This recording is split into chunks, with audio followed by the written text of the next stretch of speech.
Duplicate labels. Data frame के अंदर मुख्तलिफ जगहों पर इंडेक्सेस पर मुख्तलिफ तरह की वैल्यूज मौजूद होती हैं। उनके अंदर सेम वैल्यूज एक से ज़्यादा बार रिपीट होती हैं, तो वो डुप्लीकेट वैल्यूज कहलाती हैं और डुप्लीकेट लेबल्स भी उन्हीं को ही कहते हैं। अब हमने ये करना है कि जो डुप्लीकेट लेबल्स हैं हमारा टारगेट दरअसल वो है, तो हम तक कैसे रसाई हासिल करनी है, डाटा फ्रेम के अंदर कौन सा फंक्शन इस्तेमाल होगा, उनमें किस तरह टारगेट कर सकते हैं और कौन कौन सा उन पे ऑपरेशन और फंक्शन हम ऑपरेट कर सकते हैं। तो ये जी आज के इस टॉपिक के अंदर डिस्कशन की जाएगी। तो सबसे पहले वही पुराना वाला काम जो हर डाटा फ्रेम सीरीज क्रिएट करने के लिए किया जाता है कि वेरिएबल आप क्रिएट करेंगे, उसके अंदर सीरीज अगर आपने करनी है तो सीरीज का फंक्शन इस्तेमाल करेंगे, अगर डाटा फ्रेम करना है तो फिर डाटा फ्रेम का इस्तेमाल करेंगे। तो आज फिलहाल हम ये सीरीज क्रिएट हैं, पीडी डॉट सीरीज का फंक्शन इस्तेमाल करेंगे। रेंज उसको हमने 5 तक दी है और 5 इंडेक्स हमने उसको प्रोवाइड कर दिए। हमने कहा जी हमें प्रिंट करवा दो, ऑब्जेक्ट को प्रिंट करवाया तो हमारे पास ये वैल्यूज आ गई। अब हम करने क्या जा रहे हैं, the index is unique property. हम जो पीछे यूनिक फंक्शन पढ़ चुके हैं अब उसको यहाँ पे अप्लाई करेंगे और देखेंगे कि क्या रिजल्ट आता है हमारे पास। ऑब्जेक्ट का वेरिएबल है उसके साथ डॉट लगा के चूंकि हमें इंडेक्स चाहिए, इंडेक्स का हमने टारगेट करना है उनको, तो ऑब्जेक्ट के इंडेक्सेस को टारगेट किया और फिर दोबारा डॉट लगाया और इस यूनिक का फंक्शन जो प्रॉपर्टी हम इस्तेमाल करना चाह रहे हैं वो हमने साथ अटैच कर दिए। यानी सबसे पहले वेरिएबल का नाम है, फिर उसके बाद उसकी जिस प्रॉपर्टी को टारगेट करना है और उस प्रॉपर्टी पे जिस प्रॉपर्टी को अप्लाई करना है, तो ये हमारा सीक्वेंस होगा। तो जब हमने इस फंक्शन को यहाँ पे अप्लाई करवाया तो ये हमारे पास जो वैल्यूज ने प्रिंट करवाई है वो करवाई है फॉल्स और ये बूलियन के अंदर रिटर्न करेगा। अब वो बता रहा है कि आपके जो ऑब्जेक्ट सीरीज है, डाटा सीरीज है, उसकी जो इंडेक्सिंग है वो बताओ कि वो यूनिक है या यूनिक नहीं है।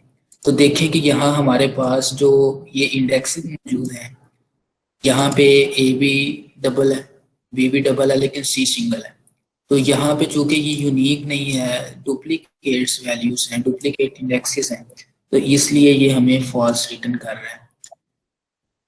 अगर कोई एक वैल्यू भी सीरीज या डाटा फ्रेम के अंदर एक से ज्यादा मरतबा आएगी तो ये पूरे डाटा फ्रेम की जो वैल्यू उसको फॉल्स रिटर्न कर देगा।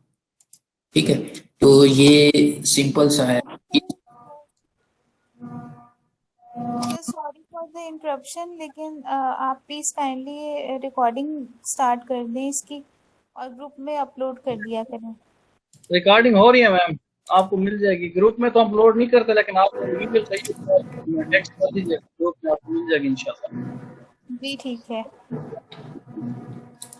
जी, तो नेक्स्ट है, अब हम कह रहे हैं जी ऑब्जेक्ट के अंदर जाओ और उसका जो कॉलम नंबर ए है, यानी इंडेक्स बाय डिफॉल्ट तो है, लेकिन हम कह रहे हैं कि जो हमने नाम रखा है ए इंडेक्स, उसको जाके टारगेट करो। अब चूंकि हमारे पास दो ए के नाम से इंडेक्सेस मौजूद हैं और ए के पास जाएगा तो ए उसे 0 भी वैल्यू प्रोवाइड करेगा और दोबारा जाएगा तो ए उसे 1 भी प्रोवाइड करेगा। तो जब हमें डाटा प्रिंट आउट करवाया तो देखा कि हमें ए पे अगेंस्ट दो उसकी वैल्यूज मिल रही है, 0 भी है और 1 भी है। इसी तरह ऑब्जेक्ट के अंदर जाओ और हमें सी के ऊपर जो वैल्यूज मौजूद हैं सी कॉलम्स के ऊपर वो हमें प्रोवाइड करो।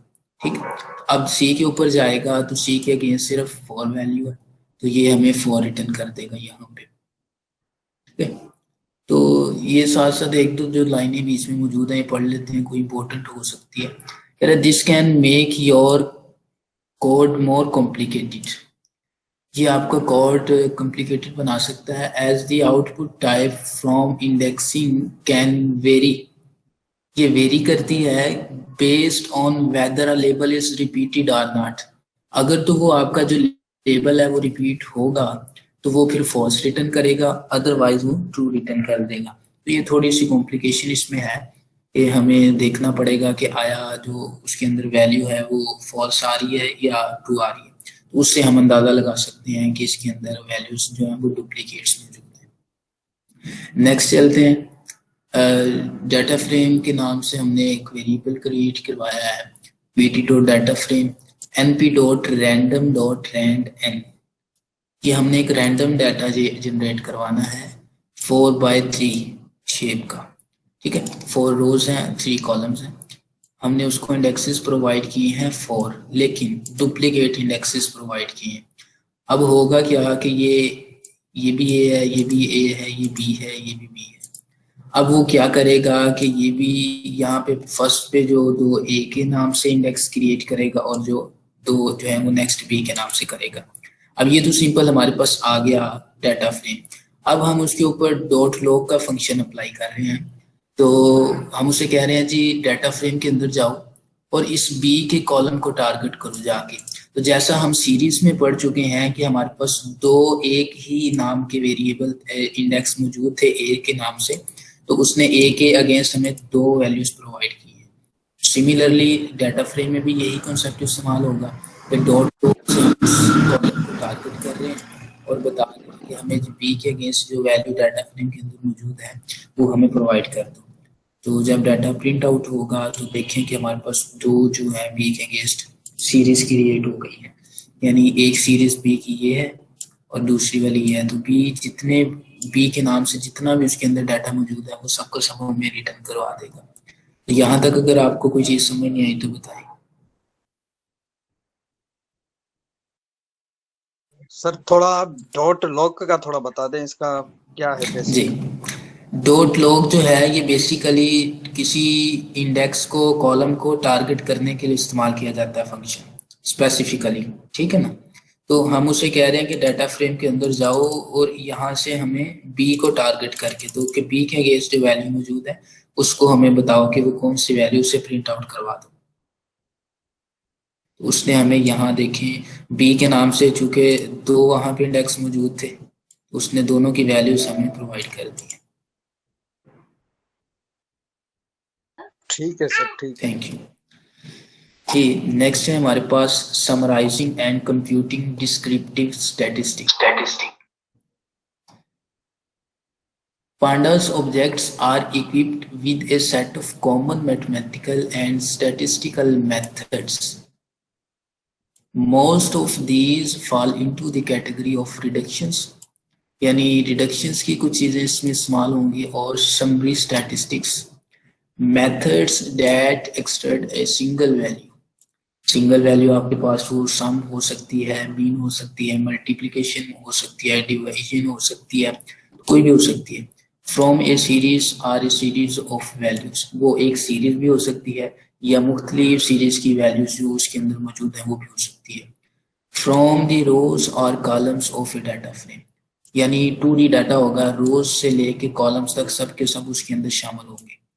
Compared with the similar methods found on नमपाई array, बिल्कुल यही काम हमने नमपाई एरेस के अंदर किया था, ठीक है। वो भी हमने देखा था कि किस तरह उनके ऊपर ऑपरेशन किए जाते हैं। They have built in handling for missing data, उनके लिए बिल्ट इन जो हैंडलिंग था मिसिंग डाटा के लिए ऑपरेशन थे, सेम वही काम हम पांडास के अंदर करेंगे। Consider a small data frame, तो अब हम देखते हैं कि पांडास के जो डाटा फ्रेम है उसके ऊपर ये कैसे अप्लाई किया जाता है हैंडलिंग मिसिंग डाटा वाला ऑपरेशन। तो सिंपल वो सर मैं लेना चाहूंगा। जी सर। अगर किसी स्टूडेंट को भी कोड की समझ नहीं आ रही होती तो वो विदाउट इंटरप्शन जो है ना कॉल करके यानी कि बोल के पूछ सकता है कि सर यहाँ से समझ नहीं आ रही। पहला पॉइंट तो ये है कि जितना आप लोग पूछेंगे उतना सारे स्टूडेंट्स को समझ आएगी, ठीक है। दूसरी बात यह है कि सर पढ़ा रहे हैं तो अगर ये इनसे भी कोई मिस्टेक होती है, कोई इधर उधर बात होती है, तो आप लोगों में से जिस लड़के के पास या मेल है फीमेल है जिसके पास ज्यादा नॉलेज है वो उसकी करेक्शन करा सकता है, वो उसमें एडिशन करा सकता है, ठीक है। अगर फिर भी कहीं पे कंफ्यूजन होती है, किसी भी स्टूडेंट को ये फील होता है कि सर ये कोड हमें रन करके देखना चाहिए, तो अब्दुल कादर जिलानी ने पीछे जो है ना वो किया हुआ है, अपना जुपिटर नोटबुक ओपन की हुई है, तो ये हम फौरन रन कर भी उसको चेक कर सकते हैं, ठीक है। तो देयरफॉर अगर आप लोगों को कोई भी इशू हो तो आप फ्रीली यहाँ पे जो है ना वो पूछ सकते हैं, ठीक है। जी सर। जी सर, थैंक यू। जी हमने सिंपल डाटा फ्रेम क्रिएट किया है। अब हम उसे वैल्यूज प्रोवाइड करने जा रहे हैं, ना कि उसे numpy मेथड के जरिए से हम उसे रेंज बताएंगे तो वो क्रिएट करेगा। अब हम उसे कुछ नैन वैल्यूज बताएंगे। मसलन ये हमने लिस्ट पास कर रहे हैं। पहली लिस्ट हमने पास किया 1.4 और np.nan, ये दो इसके अंदर वैल्यूज मौजूद हैं। और दूसरी हमारे पास है 7.1 और -4.5। तीसरी हमारे पास लिस्ट जो है np.nan और np.nan, दो यानी नैन वैल्यूज हमने इसके अंदर पास आउट की है। फोर्थ सर लिस्ट क्वेश्चन है यहाँ पे कि हम ये नैन वैल्यूज क्यों प्लेस कर रहे हैं बेसिकली। ये देखें, हमने ऊपर पढ़ा है कि हैंडलिंग फॉर मिसिंग डाटा, कि जो डाटा हमारे पास अवेलेबल ही नहीं है उसके साथ हम किस तरह से ऑपरेट करेंगे। तो उसके लिए उन्होंने यहाँ पे ये नैन वैल्यूज को बीच में एडिशन उनकी करवाई है, ताकि हम इसके ऊपर जब फंक्शन को अप्लाई करें तो देखें कि हमारे पास क्या रिजल्ट आता है, हम इसको किस तरह टारगेट कर सकते हैं। सर मतलब कि इसमें हम नैन वैल्यूज जो हैं वो यूज करें और फिर उस पे हम डिस्क्रिप्टिव स्टैटिस्टिक्स फंक्शंस यूज करेंगे। जी जी बिल्कुल ऐसे ही है। ओके जी तो हमने इंडेक्स उसको अब प्रोवाइड कर दिए हैं, 4 इंडेक्सेस उसको प्रोवाइड किए हैं, और कॉलम्स जो हैं वो हमने उसके 2 इंडेक्स प्रोवाइड किए हैं उसे। ये इस साइड को चलेगा ना तो ये हमारे पास 4 लिस्ट क्रिएट हो जाएंगी।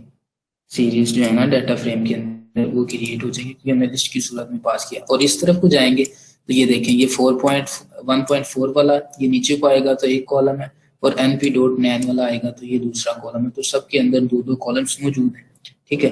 और ये हमारे पास रोज जो है वो 4 क्रिएट होंगी।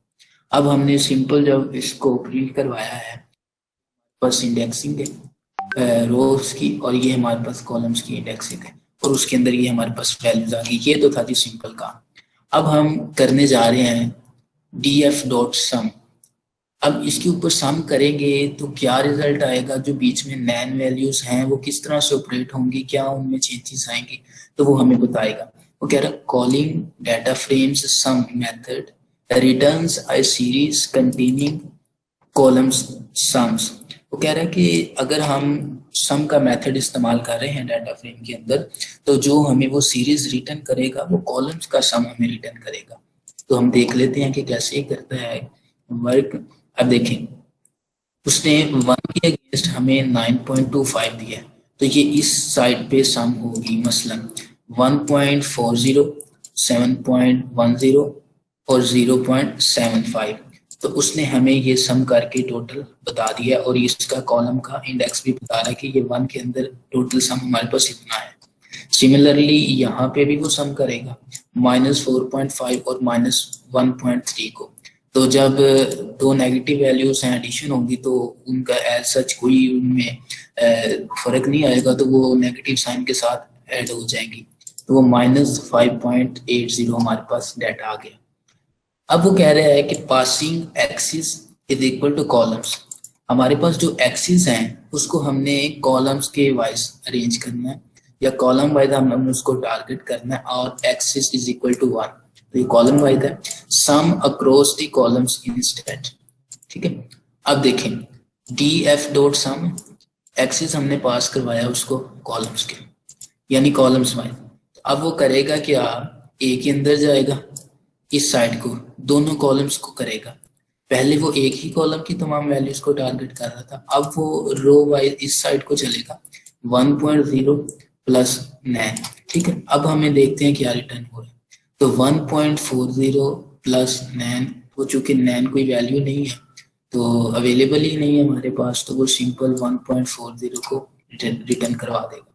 फिर वो जाएगा 7.10 -4.5 को ऐड करवाएगा, तो हमारे पास रिजल्ट आएगा 2.60। अब थर्ड में जाएगा तो फर्स्ट वाले में भी नैन है, सेकंड वाले में भी नैन है, तो नैन और नैन को ऐड करेगा, तो वो एज सच कोई उनके अंदर डिफरेंस नहीं आएगा। तो चूंकि वैल्यू है ही नहीं तो वो वहां पे नैन को ही रिटर्न करवा देगा। फिर फोर्थ में जाएगा तो इनको भी ऐड करेगा और हमारे पास ये रिजल्ट आ जाएगा। तो ये बहुत ही सिंपल सा काम था। अब थोड़ा सा आगे चलते हैं। इसके अंदर एक एट्रीब्यूट इस्तेमाल किया जाएगा स्किप एन ए। ठीक है, उसकी मदद से अब हम एन ए वैल्यूज को टारगेट करेंगे। वो कह रहे हैं N A values are excluded unless the entire slice, वो रो वाइज हो या कॉलम वाइज हो, इज एन ए, वो एन ए ही रहेगी। This can be disabled with the skip N A option. अब देखिए हमने यहाँ पे सम तो किया, लेकिन हमारे पास एज सच नैन वैल्यूज रिटर्न हो गई, और यहाँ पे एक नैन थी जबकि दूसरी नैन नहीं थी, लेकिन उसने फिर भी हमें वैल्यूज रिटर्न की है। लेकिन अब हम थोड़ा सा डिफरेंट काम करेंगे, यहाँ पे थोड़ा सा रिजल्ट डिफरेंट आएगा। वो कैसे? वो कह रहे हैं जी df डॉट मीन। अब इसकी मीन वैल्यू निकालनी है आपने, एक्सिस आपने कॉलम वाला इस्तेमाल करना, और skip N A false. By default ये ट्रू होता है, लेकिन यहाँ पे हम फॉल्स इस्तेमाल कर रहे हैं ताकि थोड़ा सा हमें फर्क मालूम हो कि एन ए एन वैल्यूज को किस तरह टारगेट किया जाता है। तो जब हम ये फंक्शन अप्लाई करेंगे इसके ऊपर, तो हमारे पास रिजल्ट जो आएगा वो पहले वाला ए के अंदर आएगा एन ए एन। अब देखें यहाँ पे हमारे पास ए के अंदर 1.40 आ रहा है, जबकि यहाँ पे हमारे पास एन ए एन आ रहा है। फर्क तो सिर्फ ये है कि यहाँ पे हम मीन वैल्यू इस्तेमाल कर रहे हैं और यहाँ पे सम। तो अगर सिंपली देखा जाए तो हमारे पास यहाँ भी कोई ना कोई वैल्यू आनी चाहिए, लेकिन चूंकि हम इसके अंदर स्किप एन ए वाला एट्रीब्यूट इस्तेमाल कर रहे हैं, तो वो होगा क्या कि वो इसके पास जाएगा 1.40 और एन ए एन। अब वो जब इसको यहाँ से 1 वाले कॉलम के अंदर से तो वैल्यू मिल जाएगी, 2 वाले कॉलम के अंदर वैल्यू नहीं मिलेगी, तो वो क्या रिटर्न करेगा? N A N by default. वो कहेगा कि जब दूसरे के पास वैल्यू नहीं है तो मैं आपको कोई रिजल्ट मीन वैल्यू उसकी निकाल के नहीं दे सकता, उसकी मीन वैल्यू आएगी नहीं। एक वैल्यू की मीन वैल्यू वही तो नहीं ना हो सकती, ठीक है, तो मीन वैल्यू इससे नहीं आ सकती, तो वो वहां पे हमें नैन ही रिटर्न करेगा। अब हम देखते हैं कि दूसरी रो के अंदर क्या होता है। अब वो इन दोनों की मीन वैल्यू निकालेगा, अब दोनों के अंदर वैल्यू मौजूद है तो वो हमें मीन वैल्यू को रिटर्न करवा देगा। यहाँ पे थर्ड वाला भी सेम प्रोसेस है, यहाँ पे दोनों ही नैन है, वो यहाँ पे भी हमें नैन ही रिटर्न करवाएगा। फोर्थ वाला देखते हैं 7.75 माइनस 1.3, ठीक है, इसकी वैल्यू भी हमारे पास अवेलेबल होगी जी। तो ये हमने जो स्किप एन ए वाला फंक्शन इस्तेमाल किया है फॉल्स। अगर हम यहाँ पे ट्रू इस्तेमाल करते तो वो हमें यहाँ पे मीन वैल्यू रिटर्न कर देता, ठीक है, लेकिन अब हमने स्किप एन ए वाला किया कि फॉल्स। ये स्किप एन ए फॉल्स जो है ये क्या मतलब डिसेंडिंग ऑर्डर में करता है कॉलम्स की वैल्यूज को? नहीं मैम, ये जो है ना इसका डिसेंडिंग और असेंडिंग से कोई लेना देना नहीं है। बेसिकली ये टारगेट करता है इस एन ए एन वैल्यूज को। अगर तो हम वो मीन वैल्यू के अंदर इंक्लूड करना चाह रहे हैं तो हम उसे कहेंगे स्किप एन ए ट्रू, और अगर हम कह रहे हैं कि उसे टारगेट नहीं करना तो फिर हम उसे स्किप एन ए फॉल्स कर देंगे, ठीक है, तो वो फिर वहां पे टारगेट नहीं करेगा, और जब टारगेट नहीं करेगा तो फिर हमारे पास दोनों का रिजल्ट जो है ना वो डिफरेंट आएगा। सर अगर ये हम ट्रू करते हैं तो इसमें जो एक वैल्यू है जैसे 1.40 तो वही आएगी क्या? उसमें ये होगा कि देखें मीन वैल्यूज के लिए दोनों को सम किया जाता है, ठीक है, और फिर उस पे डिवाइड किया जाता है जितनी वैल्यूज हमारे पास है, एवरेज वाला ही उसके अंदर जो है ना वो प्रोसेस होता है। अब वो करेगा क्या कि यहाँ पे दोनों वैल्यूज को ऐड करेगा। अब चूंकि यहाँ पे तो वैल्यू है नहीं, लेकिन वो डिवाइडेड बाय 2 करेगा, तो जब 2 करेगा तो वैल्यू जो है वो डिफरेंट हो जाएगी। जबकि अगर 1.40 प्लस 0 डिवाइडेड बाय 2 करेगा, ठीक है, तो हमारे पास वैल्यू जो है वो फिर स्किप एन ए वाले के अंदर ट्रू अगर रखेंगे तो फिर हमारे पास वैल्यू आएगी। सर अगर हम यहाँ सिंपल स्किप एन ए करें, फॉल्स ना लिखें तो जी, तो वो देखें बाय डिफॉल्ट जो वैल्यू स्किप एन ए की होती है वो ट्रू ही होती है, तो फिर आप अगर यहाँ यूज करें ट्रू की सूरत में और अगर ना भी करें तो वो दोनों एक ही बराबर हैं। ओके सर जी अच्छा जी, ये थोड़ी सी हमारे पास डिस्क्रिप्शन दी गई है। एक्सिस है, ये मेथड है हमारे पास एक्सिस का। ये क्या करता है? Axis to reduce over 0 for data frames rows and 1 for columns. यानी एक्सिस जो हमारे पास मौजूद है वो 2 होती हैं, 0 और 1। 0 जो यूज किया जाता है वो डाटा फ्रेम्स रोज के लिए इस्तेमाल किया जाता है, और 1 फॉर कॉलम्स। और सिमिलरली स्किप एन ए वाला जो हमारे पास मेथड है वो एक्सक्लूड मिसिंग वैल्यूज, ठीक है, और ये ट्रू बाय डिफॉल्ट ये ट्रू वैल्यू होती है, लेकिन यहाँ पे हमने इस केस के अंदर skip N A false use किया है। अच्छा जी, तीसरा हमारे पास मेथड है लेवल का।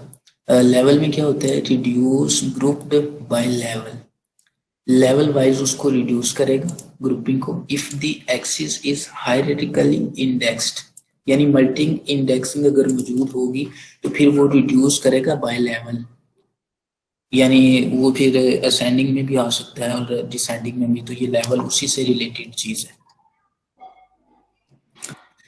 नेक्स्ट है जी हमारे पास some methods like index minimum और इंडेक्स मैक्सिमम। रिटर्न क्या करते हैं, indirect statistics, indirect like the index value where the minimum और मैक्सिमम वैल्यूज आर रिटन, वो बताएगा कि कहाँ पे हमारे पास मिनिमम वैल्यूज मौजूद है और कहाँ पे हमारे पास मैक्सिमम वैल्यूज मौजूद है। तो इस केस में हम देखते हैं कि जब हमने वही डाटा फ्रेम इस्तेमाल कर रहे हैं डीएफ डॉट इंडेक्स मैक्सिमम, तो जब हम देख रहे हैं कि हमारे पास कौन कौन सा इंडेक्स मैक्सिमम मौजूद है, तो ये देखें, अब हम ऊपर वाले डाटा यहाँ पे प्रिंट अगर करवा दिया जाता तो इजी हो जाता, पर उसने करवाया नहीं है, तो हम ऊपर जाके एक नजर डाटा को देखते हैं। देखेंगे हमारे पास इंडेक्स मौजूद, डाटा फ्रेम मौजूद है। अब उसने कहा है कि इंडेक्स जो मैक्सिमम है ना, यानी इंडेक्स आप सारे चेक करो, ए से ए बी सी डी के अंदर जाओ, और जो उस इंडेक्स के अगेंस्ट आपको मैक्सिमम वैल्यू मौजूद है ना उसके अंदर, वो आप बताओ कि वो कौन से इंडेक्स के अंदर मौजूद है। तो जब ए के अंदर जाएंगे तो हमारे पास कौन सी वैल्यू है, बी के अंदर जाएंगे तो कौन सी है, सी में जाएंगे तो डी में जाएंगे तो कौन सी है। अब यहाँ पे उसने जो हमें डाटा प्रिंट आउट करवा के दिया है वो है कि 1 के अंदर बी और 2 के अंदर डी के अगेंस्ट है। अब ये किस तरह है मैं आपको थोड़ा सा बता दूं। वो देखें, ये कॉलम वाइज गया है, 1 के अंदर गया है सब वैल्यूज के अंदर, ठीक है। 1 के अंदर सबसे बड़ी कौन सी वैल्यू है, 7.10, सबसे छोटी 2.75 है, उससे बड़ी है 1.40 है, उससे बड़ी 7.10 है, और नैन तो मौजूद ही नहीं है। तो अब करेगा क्या कि कॉलम वाइज उसने यहाँ से चेक किया है कि कौन सी वैल्यू मौजूद है सबसे बड़ी मैक्सिमम, और फिर उसने इंडेक्स चेक किया है कि उसका इंडेक्स कौन सा बन रहा है। तो 1 के अंदर जब आएगा तो यहाँ पे हमारे पास इंडेक्स होगा बी, वो बी की वैल्यू हमें 7.10 रिटर्न कर देगा, यानी 1 के अगेंस्ट हमारे पास किसकी वैल्यू मैक्सिमम है, बी की। तो आपको इस चीज की समझ आई? जी सर, इसमें मैक्सिमम वैल्यू को जो है वो चेक किया जा रहा है कि जिस इंडेक्स पे और जिस कॉलम की मैक्सिमम वैल्यू होगी उसको रिटर्न कर देंगे। जी जी बिल्कुल। अब वो सिमिलरली 2 कॉलम जो है हमारे पास इसके अंदर जाएगा, इसके अंदर हम मैक्सिमम देखें, नेगेटिव वैल्यू का ये असूल है, अगर आपके पास नेगेटिव, अच्छा ये थोड़ा सा इशू आ रहा है, शोर आ रहा है सर, प्लीज माइक को जी। तो अब वो देखें सिमिलरली यही काम यहाँ पे भी होगा, वो 2 के अंदर जाएगा, यहाँ पे सर वैल्यू चेक करेगा। अब हमारे पास ए वाली इसमें से भी एक्सक्लूड हो गई है क्योंकि ये भी एन है, और सी के अंदर जो वैल्यू एन है, एन ए एन है, ये भी एक्सक्लूड हो जाएगी। बाकी हमारे पास रह गई है -4.5 और -1.3 की।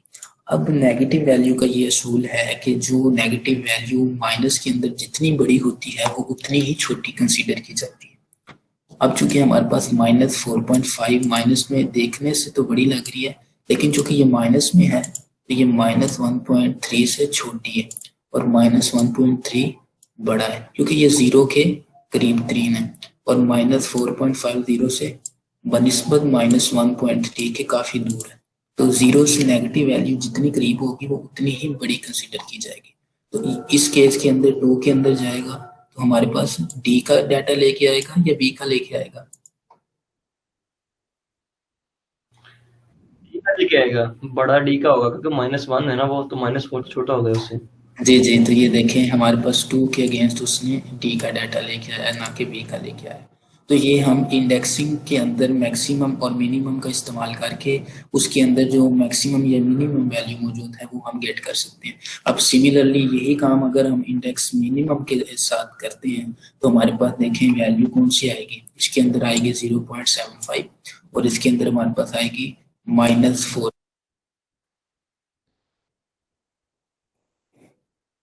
अच्छा जी, नेक्स्ट है हमारे पास मेथड है कम्युलेटिव सम का।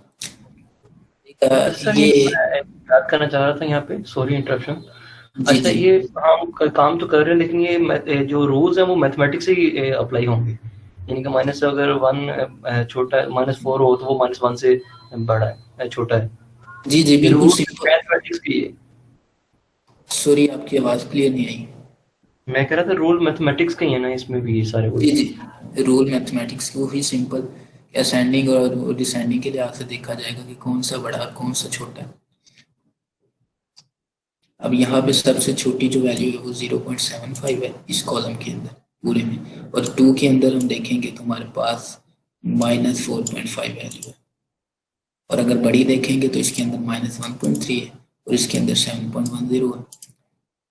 तो ये सिंपल सा कॉन्सेप्ट है। अच्छा, नेक्स्ट जी हमारे पास जो मेथड है वो है कम्युलेटिव सम का।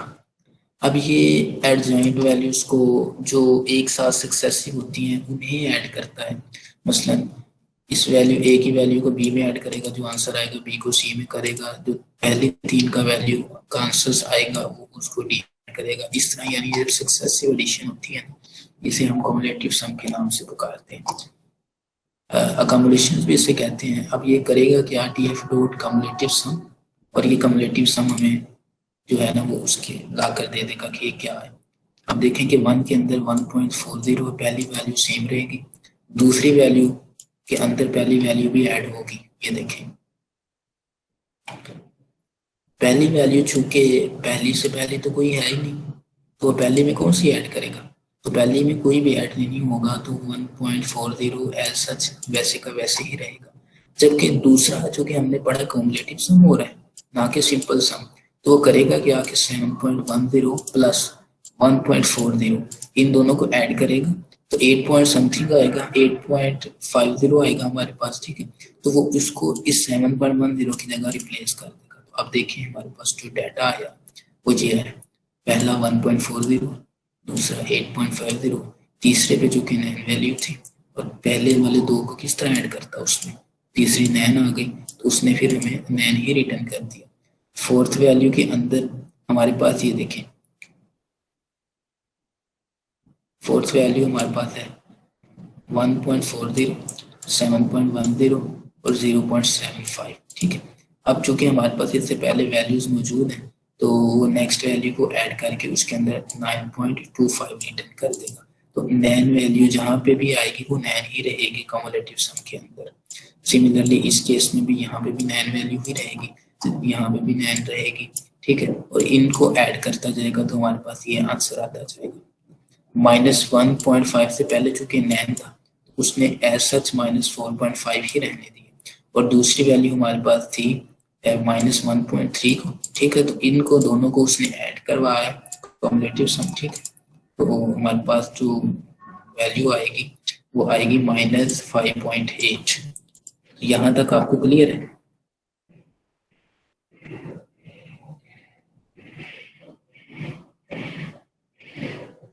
जी मेरी आवाज आ रही है आपको?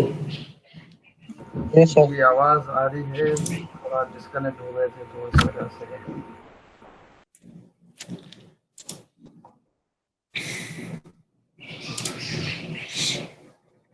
चले जी नेक्स्ट है जी हमारे पास। अच्छा, another type of method is neither a reduction nor an accumulation। वो कह रहा है ना तो ये रिडक्शन और ना ये accumulation है यानी एडिशन है, तो फिर क्या है, describe is one such example, क्या, producing multiple summary statistics in one shot. हमारे पास एक ही झटके के अंदर हमें उस सब का सब डाटा जो है ना, डिफरेंट टाइप का डाटा, डिफरेंट स्टैटिस्टिक्स का डाटा वो हमें गेट कर देगा। मसलन हम उसे बता रहे हैं कि डीएफ नोट डिस्क्राइब करो स्टैटिक, किस तरह करेगा। अब डिस्क्रिप्शन जो होती है, मसलन हमारे मुतालिक कोई डिस्क्रिप्शन है तो हम उसको नाम बताएंगे, वालिद साहब का नाम बताएंगे, फिर एड्रेस बताएंगे, फिर फैमिली मेम्बरान की तादाद बताएंगे। तो ये सारी हमारी डिस्क्रिप्शन है, हम खुद से बता रहे हैं कि ये चीज़ इस डाटा में मौजूद है। तो इनके ऊपर भी हम देखते हैं कि क्या क्या मौजूद है। अब एक चीज़ इसके अंदर काउंट है, ठीक है, उसने वैल्यूज काउंट की हैं, ठीक है, तो हमारे पास ये डाटा जनरेट हो गया। फिर वैल्यूज का मीन निकाला उसने, ठीक है, तो हमारे पास ये डाटा आ गया। फिर वैल्यूज का स्टैंडर्ड डेविएशन उसने यहाँ पे गेट करवाई है, उसने ये हमें डाटा ला के दे दिया। फिर मिनिमम हमने गेट किया, इसी तरह 25% वैल्यूज का, 55%, 75% और मैक्सिमम मिनिमम हमारे पास आ गया। तो इस तरह ये डिस्क्रिप्शन के अंदर आपको तमाम उसके एट्रीब्यूट्स से रिलेटेड जितनी भी चीजें हैं वो सब की सब वहां पे आपको गेट करके दे देगा। नेक्स्ट है जी on non numeric data, describe produces alternative summary statistics. तो अब ये अल्टरनेटिव यानी मुख्तलिफ जो है वो हमारे पास समरी स्टैटिस्टिक्स जो है ना वो करेगा, क्रिएट किस तरह करेगा। सीरीज क्रिएट करवाई गई है और उसी के अंदर उसको 4 से मल्टीप्लाई कर दिया गया है। अब होगा क्या कि जब हम ऑब्जेक्ट डॉट डिस्क्राइब का फंक्शन इस्तेमाल करेंगे, ठीक है, अब वो बता रहे हैं कि इसकी जो काउंटिंग है वो 16 तक जा रही है, ठीक है, यानी इसके अंदर जो हमारे पास डाटा मौजूद है ए के अगेंस्ट, फिर ए है, फिर बी है, फिर सी है, उसको 4 से मल्टीप्लाई करो और उसकी काउंटिंग करो, वो हमारे पास काउंटिंग करके 16 आ रहा है। सिमिलरली यूनिक का फंक्शन जो अप्लाई होगा, यूनिक हमारे पास वैल्यूज 3 है, कौन सी है, ये देखें, ए इधर 2 दफा आ रहा है इसलिए इसे 1 दफा कंसीडर किया जाएगा, फिर बी हमारे पास आएगा, उसके बाद हमारे पास सी आएगा। तो ये 3 यूनिक वैल्यूज हमारे पास मौजूद है। फिर टॉप है, टॉप बता रहा है कि हमारे पास ए है, ठीक है, तो टॉप के ऊपर हमारे पास वैल्यू जो है, पहली वैल्यू है वो ए मौजूद है, वो ए रिटर्न कर देगा हमें। फिर बता रहा है फ्रीक्वेंसी, बता रहा है फ्रीक्वेंसी, ठीक है, तो वो 8 है। इस तरह ये आपकी पूरी डाटा कॉलम, डाटा के फ्रेम्स की, आपको डाटा सीरीज की जो है ना वो डिस्क्रिप्शन प्रोवाइड कर रहा है। अच्छा यहाँ पे देखते हैं सर ये थोड़ा 8 का समझा दें, ये 8 का कैसे आया? 8 का सर टॉप के नीचे से ये जी, ठीक है, ये देखें, ये हमारे पास वैल्यूज कितनी मौजूद हैं, 4 है सर, 4 है। 4 वैल्यूज हमारे पास मौजूद है, मल्टीप्लाई कर रहा है 4 के साथ, ठीक है, लेकिन अब फ्रीक्वेंसी है, 4 वैल्यूज आई हैं हमारे पास, 4 ये हैं, ठीक है, 4 इंडेक्सेस हमारे पास मौजूद है। अब वो 4 वैल्यू जो हैं उसको 2 से मल्टीप्लाई कर देगा, यानी उनकी फ्रीक्वेंसी बताएगा हमें कि वो कितनी दफ़ा आ रहे हैं। वो 4 वैल्यूज है तो वो जब 2 दफ़ा आएंगे तो टोटल वैल्यूज हमारे पास 8 हो जाएंगे। ठीक है सर जी, वो फ्रीक्वेंसी यानी बता रहा है ना कि रेपिटेशन कितनी दफ़ा आएगी या कितनी दफ़ा एक वैल्यू रिपीट हो रही है, तो टोटल का बता देगा। लेकिन इसमें हमें ये नहीं पता चल रहा कि कौन सी वैल्यू कितनी दफ़ा रिपीट हो रही है, तो ये फ्रीक्वेंसी है। अच्छा ठीक है सर, ठीक है। सर अब वैल्यूज देखिए, तो 4 बार रिपीट नहीं हो रही इसमें। सर ये तो वही है ना, 2 की पावर 4, ये देखें एक 2 मिनट, की पावर 4 से मल्टीप्लाई करते हैं जी, ये देखें कि df डॉट डिस्क्राइब हमने ऊपर जो इस्तेमाल किया है उसके अंदर ये हमें काउंट भी दे रहा है, मीन भी दे रहा है, स्टैंडर्ड डेविएशन भी दे रहा है, मिनिमम 25%, 50, 75 और मैक्सिमम ये सब दे रहा है। लेकिन यहाँ पे कुछ और दे रहा है, यहाँ पे हमें काउंटिंग दे रहा है उसकी कितनी बार है, और यूनिक वैल्यू दे रहा है, फिर टॉप वैल्यू दे रहा है, फिर फ्रीक्वेंसी दे रहा है। तो ये भी डाटा की अपनी मर्जी है कि वो आपको कौन सी वैल्यूज ला के दे रहा है। इसमें आपने उसको तो नहीं कहा कि भाई मुझे ये चीजें प्रोवाइड करो, ठीक है, यहाँ पे भी आपने डू डिस्क्राइब इस्तेमाल किया है, उसने अपनी मर्जी से ये चीजें जो चीजें उसमें से गेट हो सकती थी उसने की है, ठीक है, और यहाँ पे उसने जो चीजें गेट हो सकती थी, क्योंकि ये एक सीरीज है और सीरीज में मेरा ख्याल है कि आपको इतना ही डाटा हासिल हो सकता था, तो उसने उस हवाले से डाटा थोड़ा सा कम, उसकी प्रॉपर्टीज हमें दी है, डिस्क्रिप्शन कम दी है। तो ये जो है ना वो बैकएंड पे सारा काम हो रहा होता है, जिस डो डिस्क्राइब के अंदर ही सारी आपको फंक्शन जो है ना वो रनिंग कर रहे होंगे पीछे बैकएंड पे। तो वो सबके सब काउंटिंग भी करेगा, तो इसके अंदर प्रोवाइड कर देगा फिर मेन वैल्यू, मिनिमम, मैक्सिमम। ठीक है, तो अब इसके अंदर मैक्सिमम मिनिमम होता ही नहीं है, वो तो फिर डाटा फ्रेम 2D, वो तो हमारे पास उसके अंदर हमें पता चलता है कि मैक्सिमम कौन सा है, कंपैरिजन हम करते हैं, फिर परसेंटेज निकालते हैं, फिर हम उसकी मीन वैल्यू निकाल सकते हैं, एवरेज निकाल सकते हैं, स्टैंडर्ड डेविएशन। तो ये उसकी अपनी मर्जी है कि वो हमें कौन सा डाटा ला के दे।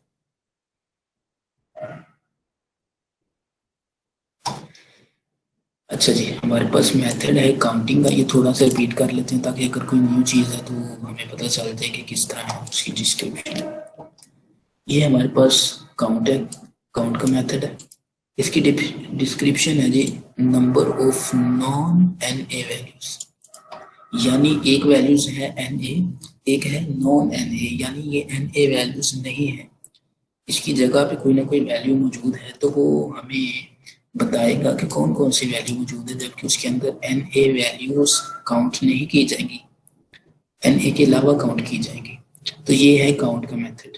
फिर दूसरा हमारे पास है जी डिस्क्राइब का। अब वो कह रहा है डिस्क्राइब करो, compute set of summary statistics. अब वो समरी प्रोवाइड कर रहा है कि इसके अंदर ये चीजें जो है ना, वो आप मालूम कर सकते हैं, गेट कर सकते हैं कि ये चीजें इसके अंदर पॉसिबल है। मसलन इसकी यूनिक वैल्यू पॉसिबल है, वो आप गेट कर सकते हैं। इसकी टॉप वैल्यूज पॉसिबल है, कौन सी है, फ्रीक्वेंसी पॉसिबल है। तो जो भी चीजें उसकी पॉसिबल होंगी ना, वो आपको कंप्यूटिंग करके दे देगा उस सेट पूरे की समरी।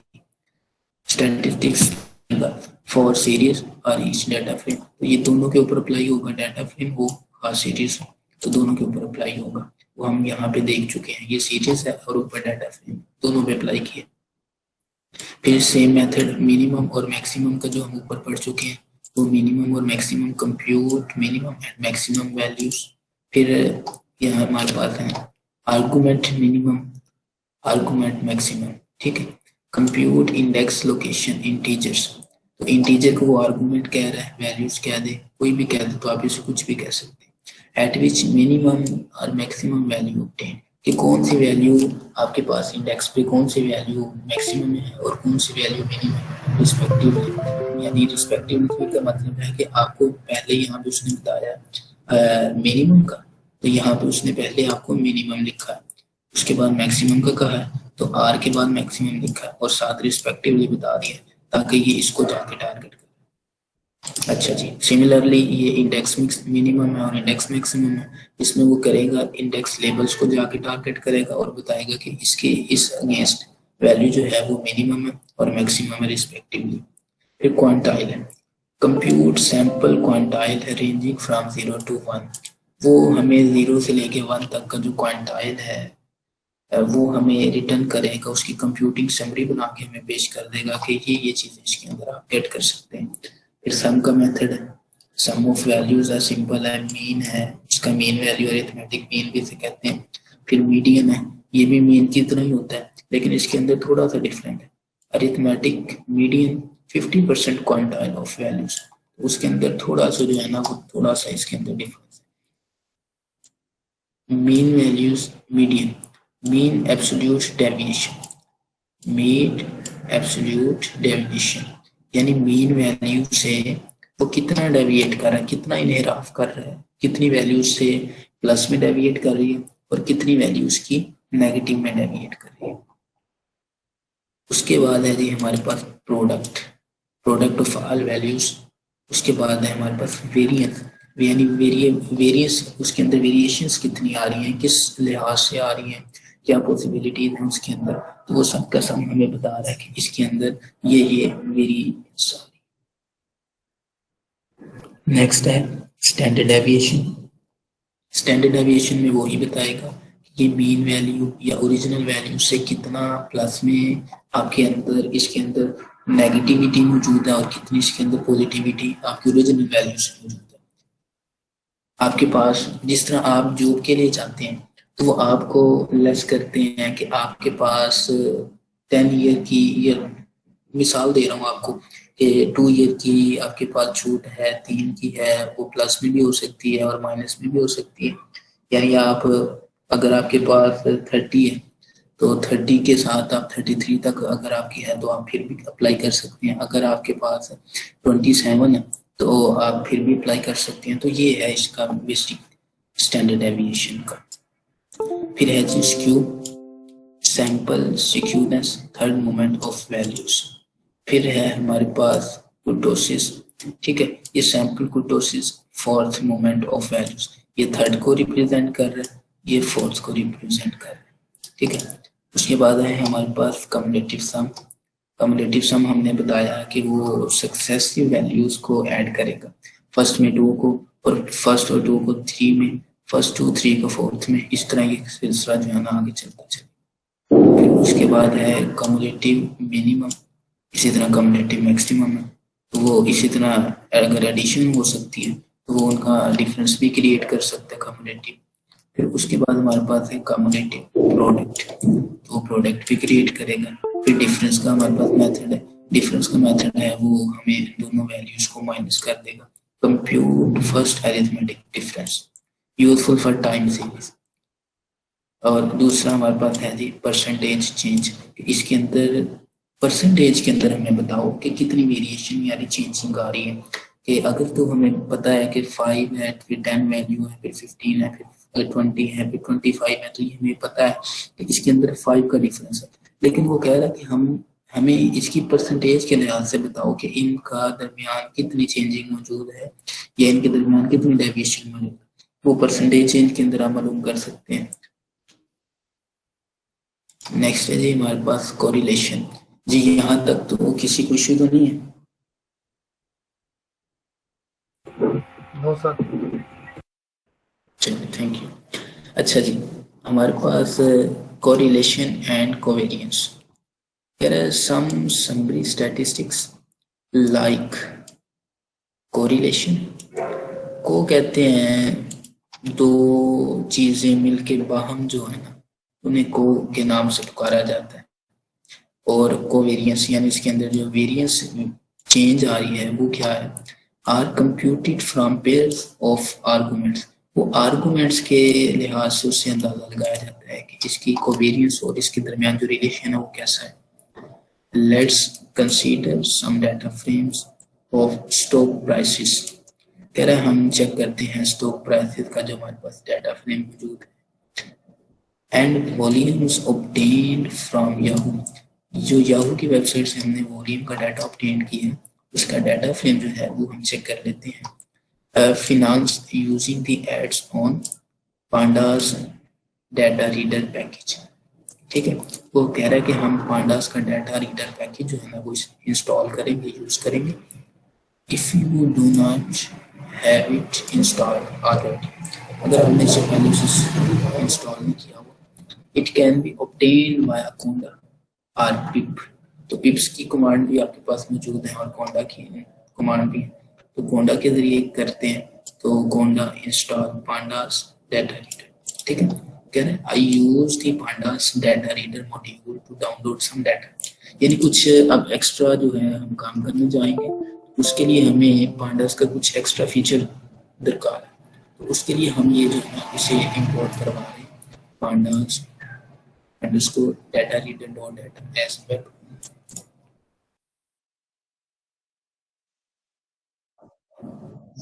किसमें जी?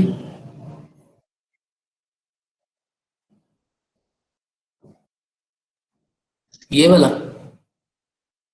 जी, ये नेक्स्ट आएगा तो हम पढ़ते हैं।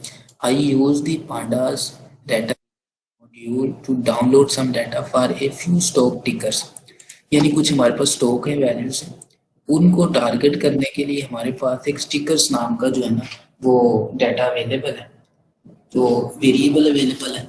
हम उसको किस तरह इस्तेमाल करेंगे कि हमें सम डाटा जो है ना उसकी स्टॉक प्राइसेस और वॉल्यूम्स वगैरह जो है ना सब का सब उसको हम टारगेट करें। तो थोड़ा सा कॉम्प्लिकेटेड है, तो साथ मिलके चलते हैं। सबसे पहले उसने वही ऑल डाटा एक डिक्शनरी क्रिएट करने जा रहा है। डिक्शनरी के अंदर अब उसने ये टिकर के नाम से की दी है, ठीक है। वेब डॉट गेट डाटा, अब वेब से जो कि हमने डाटा गेट करना है, ये pandas reader dot data as a web इस्तेमाल हो रहा है, तो इसको भी आपने ध्यान में रखना है कि ये क्या चीज़ है। ये डाटा रीडर के लिए जो हमने मॉड्यूल इंस्टॉल किया है ये वो चीज़ है। तो web dot get data Yahoo से हम डाटा है वो गेट कर रहे हैं, और उसके अंदर हमने टिकर को जो है ना वो पास करवा दिया। यही टिकर वैल्यूज जो की है ना, यानी यहाँ से वो डाटा लेगा, ठीक है, उसको इस की में स्टोर करेगा, और इसी की को हम यहाँ पे इस्तेमाल कर रहे हैं, ठीक है।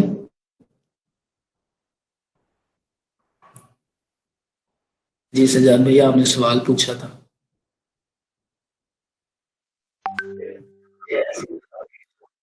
जी जी, ये मैंने बताया है कि ये देखिए की क्रिएट की है, उसके अगेंस्ट हमने कोई वैल्यू दी है, और वैल्यू हमने वहाँ डाटा जो दे रहे हैं वैल्यू उसके अगेंस्ट वो हम बता रहे हैं कि आप डाटा रीड करवा के लानी है।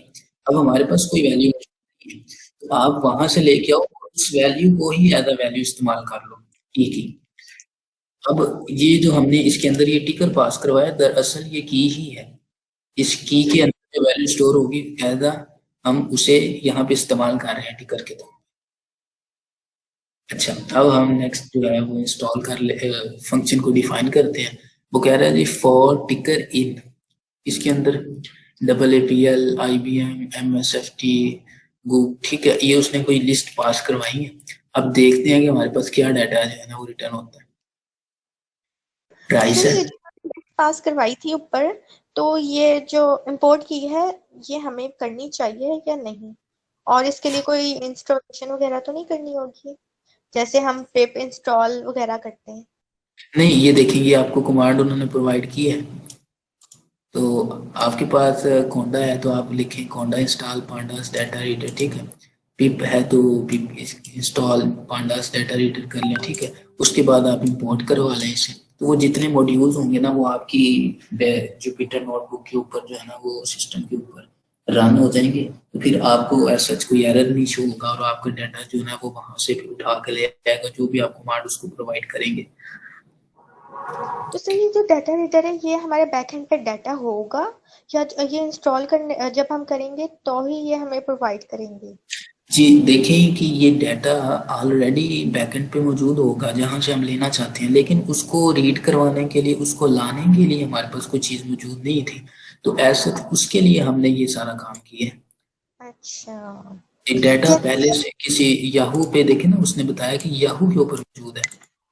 जी जी जी, ये जी इस तो तरह से हो गया जैसे सर ने बताया था कि कैगल पे से हमने टाइटैनिक का डाटा लिया था, सेम वही वाला ही हुआ प्रोसेस भी ना? जी ये बिल्कुल बिल्कुल वही। इंक्लूड कर दूं कि जैसे पिछली बार हमने एक सर कासिम के जो भी स्टूडेंट यहाँ पे हैं, जी तो जी उन्होंने हमें डाटा पढ़ाया था एमनिस्ट का, ठीक है। तो जी एमनिस्ट का डाटा आप लोगों को पता है कि ऑलरेडी वो अवेलेबल है। वो डाटा सर ने कहीं से भी ना डाउनलोड किया था, ना कहीं पे पुट किया था, ना कहीं पे। उन्होंने डायरेक्ट जो है ना कोलैब पे जाके एमनिस्ट का डाटा रन किया था, दैट्स मीन जो ऑनलाइन पड़ा हुआ था तो उसने पिक किया है ना। हम्म। ठीक है उन्होंने जी। शुरू की क्लासेस में वैसे कैगल से टाइटैनिक का लिया था ना डाटा, जी जी तो मुझे तो बस ज्यादा उसी की क्यूरियोसिटी रहती है कि कैगल से ले डाटा लिया जाए। हाँ, डाटा मिल जाता है, ठीक जी है। जी बिल्कुल, thank you. Thank you welcome. जी। जी तो ये हमने थोड़ा सा यहाँ पे जो है ना वो फंक्शन इस्तेमाल करेंगे। अब ये है, इसके अंदर हमारे पास ऑल डाटा स्टोर हो जाएगा, ठीक है, जो भी हम डाटा चाह रहे हैं ऑल डाटा। लेकिन यहाँ पे हम कह रहे हैं कि प्राइस का डाटा। लूप जो ये लूप जो लगा है फॉर टिकर इन AAPL IBM, इसका बता दें। जी ये डाटा जो है ना ये वहाँ जो मौजूद है डाटा, ये उससे रिलेटेड जो है ना मेरे ख्याल से ये कॉलम्स है, ठीक है। कॉलम्स के अंदर वो बता रहा है कि आपने ये लूप चलाना है, ठीक है, और उसके अंदर से जो डाटा आएगा उसको आपने इस की के अंदर पास करवाना, और इस की की वैल्यू इस्तेमाल करनी है, और पूरे डाटा को आपने इस वेरिएबल ऑल डाटा के अंदर सेव करना, ठीक है। ये तुम्हारा पहला टास्क हो गया। ये अगर इतना सा कोड है तो चला लेते हैं ना इस पे जुपिटर नोटबुक के, अगर जी खुशी हुआ तो। जी अब्दुल कादिर भाई रन कीजिए जरा। अब्दुल कादिर साहब, यस सर। हम लिखवाते हैं, आप जरा चलाएं ना जुपिटर नोटबुक। आपको फ्रांस सर अब्दुल कादिर साहब को जो है ना वो एक्सेस मिल सकती है माउस का। चीजें मिल जाती है, लेकिन कॉपी करके पेस्ट भी कर सकते हैं। पेज नंबर हाँ 160 है ना। जी जी, आप वो कॉपी कर लें, इजी रहेगा। थोड़ा सा नेक्स्ट दिखाएं पेज, उस पे क्या है। तो ये कंप्लीट तो नहीं करना पड़ेगा, एक एक वो करके करना पड़ेगा, रन करना पड़ेगा। टाइप करने से बेहतर है कॉपी कर लेना। जी जी ये यहाँ तक पहले रन करना पड़ेगा, फिर उसको प्राइस एक वेरिएबल में डिफाइन करवा रहे हैं। जी सर, तीनों को ही कॉपी कर लें, तीनों का फिर वो डाटा हमारे पास देखे नहीं यहाँ पे आ जाएगा। यहाँ तक है ना? जी जी, यहाँ तक ऊपर तक। आगे फिर उसने वो थोड़ा सा और प्राइस किया है, परसेंटेज चेंज किया है, वो फिर नेक्स्ट है। जरा ऊपर ले जाए, ऊपर ले जाए थोड़ा सा। ये पहले एक एक लाइन वो कॉपी करके रन कराएगा ना, इकट्ठा डाटा बेशक ना उठाए, साथ साथ जी रन करवा, समझ आती जाएगी। जहाँ पे थोड़ी सी कॉम्प्लिकेशन हो, थोड़ा सा कोई इशू हो, तो सारे स्टूडेंट्स मिलकर उसको रन कर लिया करें ताकि वो सबको समझ आ जाए।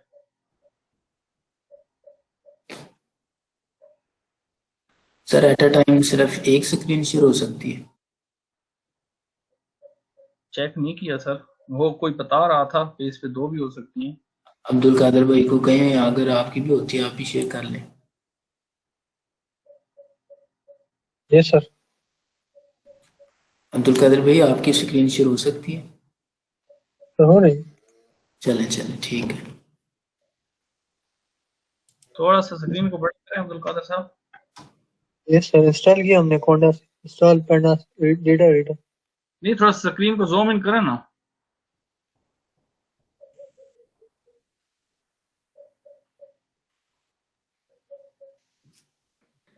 बस ये जो कोड दिया ना सर ने, ये वाला जरा रन करें।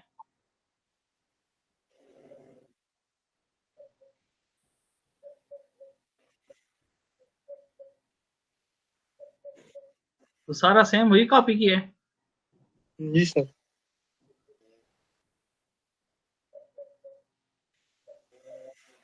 मैंने कहा था 2-2 लाइंस को अगर एंटर करके enter वो ज्यादा नजर आता है। अब्दुल कादर भैया, आप उन्हें कमेंट कर लें, फिर वो कोड रन नहीं होगा। कमेंट कर लें हैश टैग लगा के ना, सही है। सिंगल सिंगल लाइन पे पता चल जाएगा।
जी हाँ, एक एक लाइन कर देंगे। यस।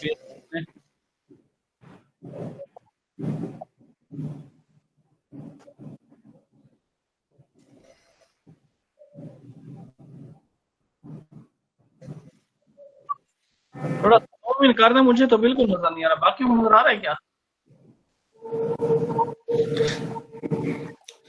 आ रहा है सर। थोड़ा थोड़ा सा जूम इन कर लें। ये एरर किस चीज में?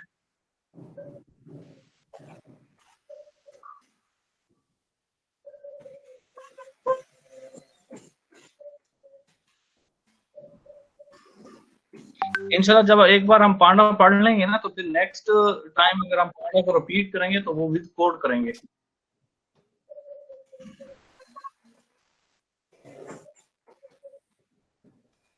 क्योंकि थ्योरी में पढ़ना और चीजें समझना, जब तक बंदा कोड को रन करके ना दिखाए तब तक कोई समझ नहीं आती।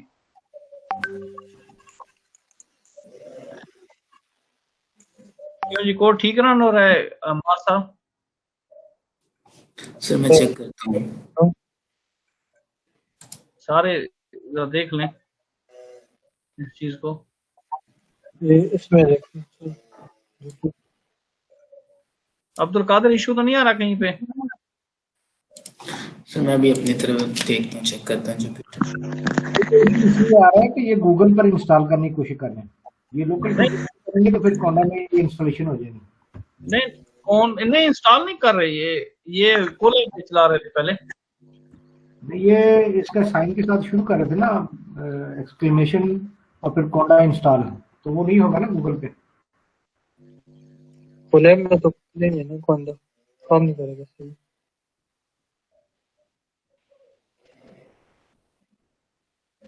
चलो देख लें, मार साहब आप एक बार चेक कर लें। जी सर मैं करता हूँ।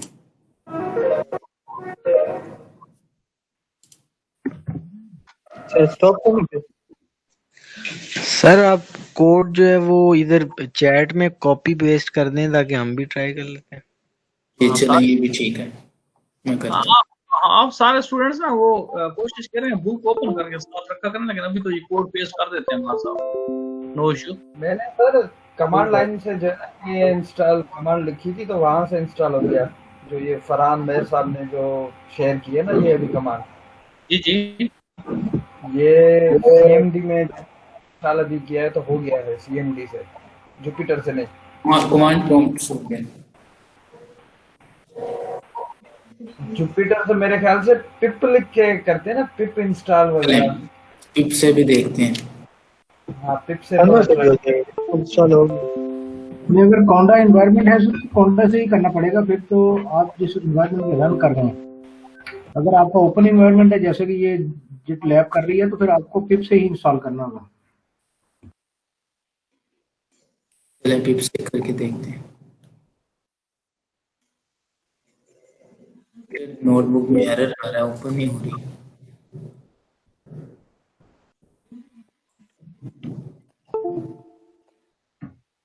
हमने भी कोड वही पकड़ किया रोला था।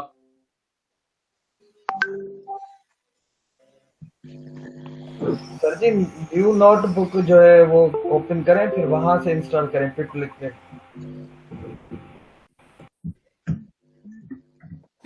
अब्दुल कादिर भाई आप न्यू जो है वो कर लें, ओपन कर लें जी, यहाँ पे आप कमांड रन करें।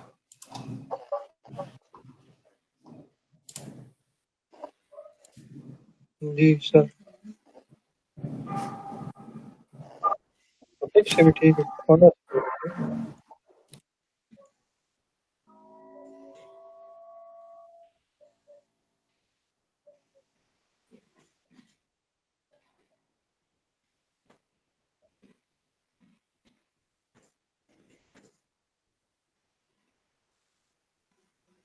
सर सिर्फ कोंडा इंस्टॉल जो है ना कादर भाई, सिर्फ कोंडा इंस्टॉल वाली, हाँ ये सारी लाइनें, हाँ ये डिलीट कर दे, पिप लिख दे, पिप लिख दे।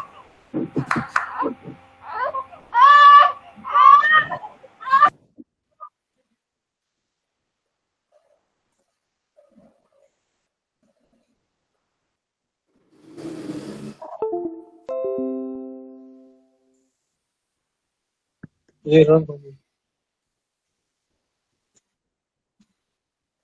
रन हो गया ना दूसरी वाली लाइन उसको नहीं, ये भी हो गया।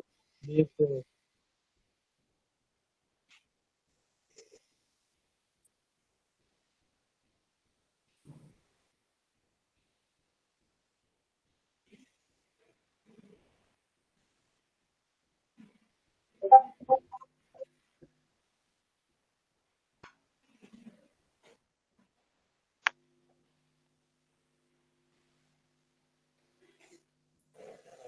इसमें तो है एरर आ रहा है। ये सर यही पेस्ट किया जो इन्होंने मुझे दी फरहान भाई। हाँ ठीक है था। ये एरर इसलिए है कि अभी वो ऊपर इंस्टॉलेशन नहीं हुई थी और आपने इसको इंपोर्ट पे रन करा दिया, दोबारा रन करेंगे तो हो। सर मेरा रन हो गया, तो आप शो बताएं सर।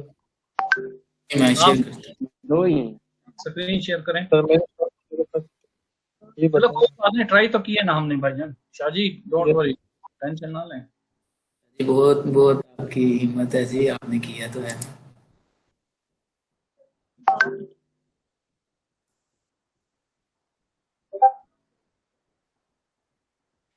ये देखें जी, स्क्रीन शेयर हो गई है जी? जी हाँ, नजर आ रही है। ये यस देखिए सर। पिप इंस्टॉल पांडास डाटा रीडर है जी, और ये उसने मॉड्यूल जो है ना वो सारा जो है इंस्टॉल डाउनलोडिंग वगैरह सब कुछ करती है। यस सर, इंस्टॉल हो गया। सर चले कौन से भी हो जाता है? कॉन्डो से भी हो जाता है। यस सर, मेरा हो गया था। चले ठीक है भाई, ये दोनों कमांड आप इस्तेमाल कर सकते हैं। अच्छा जी, इसमें जो होते हैं। नेक्स्ट देखते हैं जी। हम्म हम्म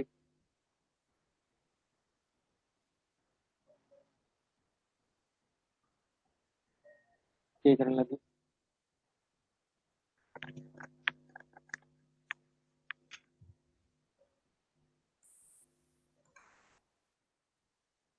जी सर, मेरा कोड भी रन हो गया। माशाल्लाह जी माशाल्लाह, सबको हो गया। फुल माशाल्लाह सबका हो गया। सर मैं तो यही कहूँगा कि सब स्टूडेंट जो है ना वो साथ से ट्राई करें, ताकि उन्हें कोई इशू आ रहा है तो वो काइंडली डिस्कस कर लें। कि इंशाल्लाह नेक्स्ट टाइम मैं जो है ना जुपिटर नोटबुक और बुक जो है ना ये सब स्टूडेंट से ओपन करवाऊंगा पहले। यस सर, मेरा भी हो गया। ठीक है। लेकिन इसका आउटपुट नहीं आता। आउटपुट है ही नहीं इसका। I now compute percentages of prices output है ना। explored further in chapter 14। Chapter 14 के अंदर मजीद चले ये तो बताएगा। वो कह रहा है जी रिटर्न्स डॉट, ये भी इसके अंदर आ जाएगा, रिटर्न्स जो हमने वेरिएबल क्रिएट किया है। फिर चैप्टर 11 का उसने कुछ मेरे ख्याल से पार्ट जो है ना यहाँ पे डिस्कस किया है। वो कह रहा था कि हम जो है ना इसे फर्दर जो चैप्टर 11 के अंदर जो है ना वो डिस्कस करेंगे। तो ये रिटर्न्स वाला सारा जो है ना वो काम कर रहा है, जबकि ऊपर तो रिटर्न्स के नाम से हमने कुछ बनाया ही नहीं है। ये 11 वाला जो है ना सर, ये देखें कि ऊपर हमने तो कोई बनाया ही नहीं है वेरिएबल रिटर्न्स के नाम से, जो हमने बात की है। ये जो रिटर्न्स वाला कह रहा है ना, ये तो कह रहा है कि चैप्टर 11 के अंदर करेंगे ये परसेंटेज, सॉरी ये परसेंटेज चेंज वाला।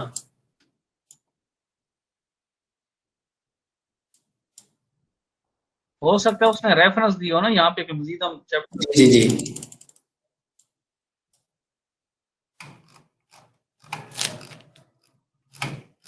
आप आगे रन करें, आगे इंशाल्लाह स्टूडेंट्स क्यूरीज देख लेंगे कि 11 चैप्टर वहां पे पहुंचने क्या करना है।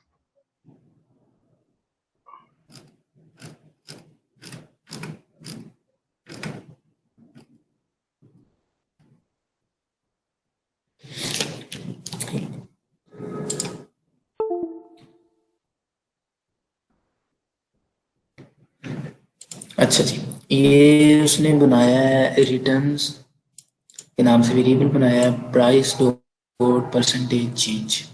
अब वो प्राइस के अंदर जो परसेंटेज चेंज के हवाले से जो वैल्यू है ना वो गेट करना चाह रहा है, और कह रहा है कि इसकी जो हमारे पास वो डाटा आएगा उसमें से आपने सिर्फ उसकी जो टेल है ना यानी एंड वाला हिस्सा थोड़ा सा उसका व्यू हमें दिखा देना। तो ये वाली कमांड रन करके देख लेते हैं कि वो क्या कहना चाह रहा है। returns percentage dot compute percentage change of this price items operation which will be explored further in chapter 11। ये देखते हैं कि कुछ आउटपुट।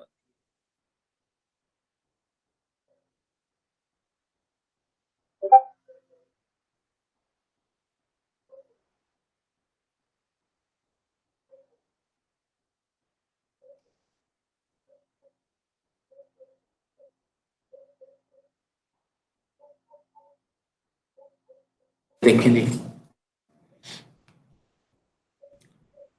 स्क्रीन शो हो रही है ना जी? जी सर, हो रही है। Yes sir. ये देखें नाम से उसने वेरिएबल क्रिएट किया था, और यहाँ पे जो प्राइस है ना ये देखें जो फंक्शन हमने लूप लगाया,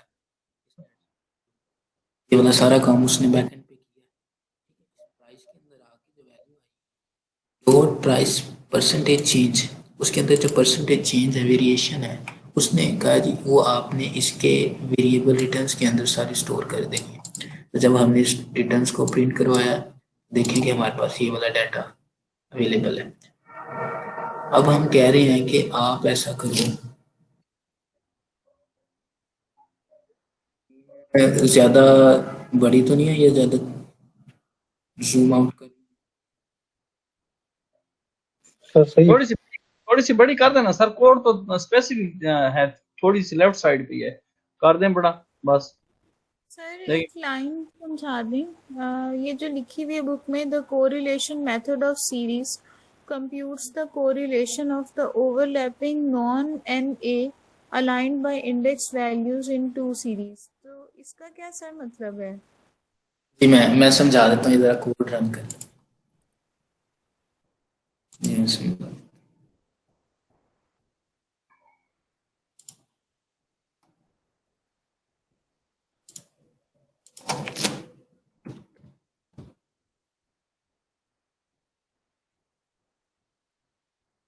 सर ये रिटर्न्स का क्या मतलब है? रिटर्न होता है, रिटर्न क्या होता है? ये देखे ना, हमने वेरिएबल इस्तेमाल किया रिटर्न। ये सर सही है। हमने कहा जी हमें सिर्फ टेल दो, यानी एंड वाली कुछ वैल्यूज व्यूज का दिखा दो, तो उसने ये वाला जो व्यू है ना वो एंड। अब इसका मतलब है कि आपको 1 2 5 8 रोज मल्टीप्लाई। और सर ये price dot PCT dash change कौन सा फंक्शन है?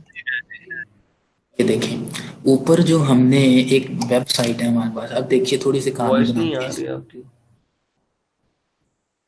वॉइस नहीं आ रही? आ रही है सर, किसकी आवाज नहीं आ रही?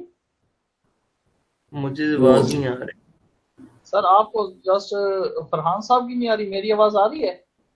जी, आपकी भी आ रही, लेकिन इंटरप्शन होती है इसमें। आप सारे अगर माइक म्यूट करेंगे तो वो फरहान साहब। सर प्लीज आप वो एडजेसेंट क्लोज भी बता दें कि ये क्या है।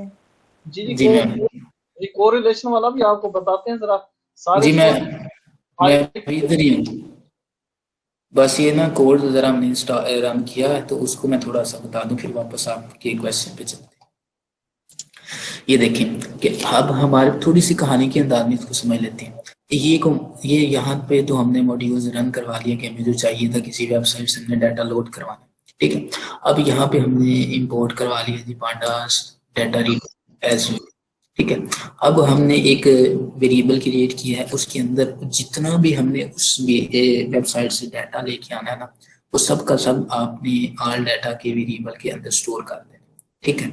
और किया क्या जा रहा है यहाँ पे कि यहाँ एक डिक्शनरी की शक्ल में टिकर के नाम से की क्रिएट की है, उसके अंदर वो बता रहा है कि ये जो वेब है जहां से हमने डाटा रीड करना है एज अ वेब, तो इस वेब वाले हमने जो मॉड्यूल है इसको डॉट गेट डाटा याहू, यानी याहू से आपने डाटा को गेट करना है इस वेब के की मदद से, और इसको आपने जिसके अंदर वैल्यू पास की है वो यही की वैल्यू पास कर दी है कि आपने यही डाटा इसी के अंदर स्टोर कर देना इस की वैल्यू के अंदर जो भी आप लेके आएंगे, और टोटल डाटा जो है आपका है वो ऑल डाटा के अंदर स्टोर हो जाएगा, ठीक है। ये अंदर वाली कहानी है कि आपने क्या करना है कि ये वाला जितना डाटा आप वहां से लेके आएंगे ये वाला, उसको आपने इस की के अंदर स्टोर करना है, और फिर आपने वो जो डाटा है उसके ऊपर लूप चलाना है, ठीक है, हर उसके कॉलम के ऊपर। तो हाँ ये 4 कॉलम है उसके, ठीक है, इसको ऊपर आपने लूप चलाया और जितना तमाम का तमाम डाटा ये ना एज ऑल डाटा के अंदर जो है ना हमने सेव कर लिया। ये तो होगी कहानी ऑल डाटा की।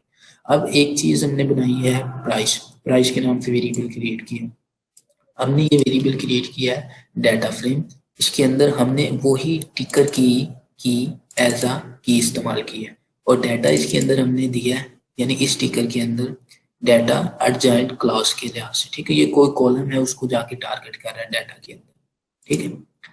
फॉर टिकर यहाँ पे फिर हम लूप चलाएंगे data in all data dot items, all data इस ये वाला ऑल डाटा की जितने भी आइटम्स हैं उसके अंदर आप जाओ, ठीक है, और वहां पे आपने लूप चलाना है हर आइटम के ऊपर, जो वैल्यू आएगी आपने उसको इस प्राइस के अंदर सेव करवा देना, स्टोर करवा देना। सिमिलरली वॉल्यूम के अंदर भी यही है कि आपने टिकर को की इस्तेमाल किया, डाटा आपने बताया कि आपने वॉल्यूम का चाहिए, ठीक है, वॉल्यूम के कॉलम का, और फिर लूप आपने बताई है कि data in all data dot item, कि ऑल डाटा के अंदर जितने भी आपके पास आइटम मौजूद हैं वो सब के सब इस इन के ऑपरेटर के जरिए से इस फॉर लूप के अंदर चलेंगे, और आपका डाटा जो भी है उसका रिजल्टेंट वो इस वॉल्यूम के अंदर आ जाएगा। ये तो थी तीनों लूप्स की कहानी।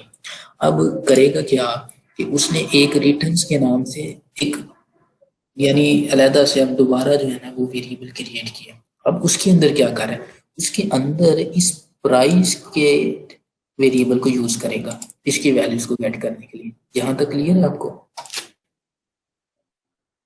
Yes sir. हाँ जी। अब ये एक उसने अलहदा से वेरिएबल न्यू क्रिएट किया है, ठीक है। अब वो कर क्या रहा है कि ये प्राइस यहाँ से उसने लिया कि इसके अंदर जो भी डाटा स्टोर है डॉट परसेंटेज चेंज। अब इस प्राइस के अंदर जो भी डाटा आपके पास अवेलेबल है उसकी काइंडली हमें परसेंटेज चेंज बताओ कि कितनी उसके अंदर चेंजिंग आई है परसेंटेज के लिहाज से, ठीक है। यानी 2% के लिहाज से जो चेंज आई वो वैल्यूज हमें बता दो, 2 उसके अंदर में परसेंटेज का फर्क होगा, 3 है 4 है, जितनी भी परसेंटेज के लिहाज से आपके पास डिफरेंस है वो आप हमें इस रिटर्न्स के अंदर स्टोर कर दो। और जब हमने इस रिटर्न्स को प्रिंट करवाया तो हमारे पास ये डाटा आ गया। ये देखिए 4 कॉलम है हमारे पास, ठीक है। ये हमने एक वेबसाइट से डाटा रैंडमली उठा लिया और यहाँ पे हमारे पास जो रोज हैं वो काफी ज्यादा है। दरमियान में इसका मतलब है कि आपका सर इसमें सॉरी फॉर इंटरप्शन सर, इसमें नैन वैल्यूज जो हैं वो उनका क्या मतलब है? नैन वैल्यूज इसका मतलब है कि यहाँ पे डाटा अवेलेबल नहीं था तो वहाँ पे बाय डिफॉल्ट नैन वैल्यूज मौजूद है, वो वेबसाइट पे डाटा मौजूद ही नहीं है। और सर एक और क्वेश्चन पूछना है कि ये याहू के अलावा और किन किन वेबसाइट से हम ये डाटा इंपोर्ट कर सकते हैं? इसका तो मुझे इल्म नहीं है, अगर कोई और भाई जवाब देना चाहते हैं तो वो कर ही देते हैं। इसका मैं बताता हूँ कि मैम ये डाटा आप, मकसद ये नहीं है कि ये डाटा आप कहीं से याहू के अलावा कहीं से कर सकते हैं। हर डिफरेंट जो वेबसाइट्स हैं उन्होंने ये नॉर्मल डाटा नहीं है, ये डाटा सेट है, ठीक है। ये डाटा सेट हैं उनके जिन्होंने इन्होंने सिर्फ रिसर्च के लिए रखे हुए हैं। तो जैसे कैगल पे पड़े हुए होते हैं, इसके अलावा हमें जो है वो एक हब बनाया तो साइंस हब के ऊपर पड़े होते हैं। इस तरह से पूरी दुनिया में डिफरेंट, जैसा कि एमनिस्ट का एक था, एमनिस्ट का भी ऑनलाइन पड़ा हुआ है, ठीक है। इस तरह रिसर्चर्स ने मुख्तलिफ जो वेबसाइट्स पे जो है ना डाटा ऐसे पोस्ट किए हुए हैं जिनको अदर रिसर्चर्स जो है ना वो ऑनलाइन जो है ना पिक करके यूज करते हैं। अब ये जो डाटा है ये सिर्फ याहू वालों की वेबसाइट पे पड़ा हुआ है और जहरी बात है उनकी वेबसाइट पे पड़ा तो उनकी एक वो एसेट्स है, उनकी एक प्रॉपर्टी है, ये किसी और वेबसाइट पे नहीं होगा। और वेबसाइट पे आपको दुनिया के और बहुत से अलग जो है ना डाटा सेट मिलेंगे, ठीक है। इस तरह हर वेबसाइट पे जो है ना, हर से मुराद जो रिसर्च की वेबसाइट्स होती हैं या जो इस तरह की कंपनी जब काम कर रही होती हैं एआई पे, मशीन लर्निंग पे, डीप लर्निंग पे, उन्होंने अपने डाटा सेट्स जो है ना वो डिफरेंट वेबसाइट पे दिए हुए। सर ये डाटा स्क्रैपिंग यूज करें ना हम तो हमारा तो काम स्क्रैपिंग का ही होगा ना इसके रिलेटेड। सॉरी आपकी आवाज नहीं आई। Can I interrupt sir? इसमें एक ऑप्शन ये है, हेलो जी सर। हाँ सर, ऑप्शन ये है, इनका असल में जो क्वेश्चन था वो उसमें एक ये इनको करना चाहिए कि वेब डॉट लिखने के बाद अगर आप टैब दबाएंगे तो वो सारे फंक्शंस जो हैं वो डिफॉल्ट आ जाएंगे। जिसको डेटा लिखेंगे तो वो याहू के अलावा और बहुत सारे उन्होंने दिए हुए हैं डेटा सेट्स, तो वो भी यूज किए जा सकते हैं। जैसे अगर आप वेब डॉट टैब दबाएंगे तो फिर वो उसमें सारी लिस्ट आ जाती है।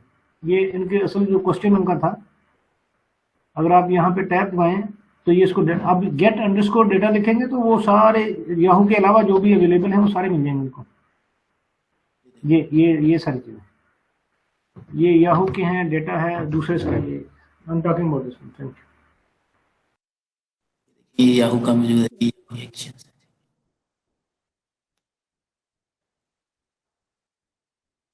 तो जी ये हमारे पास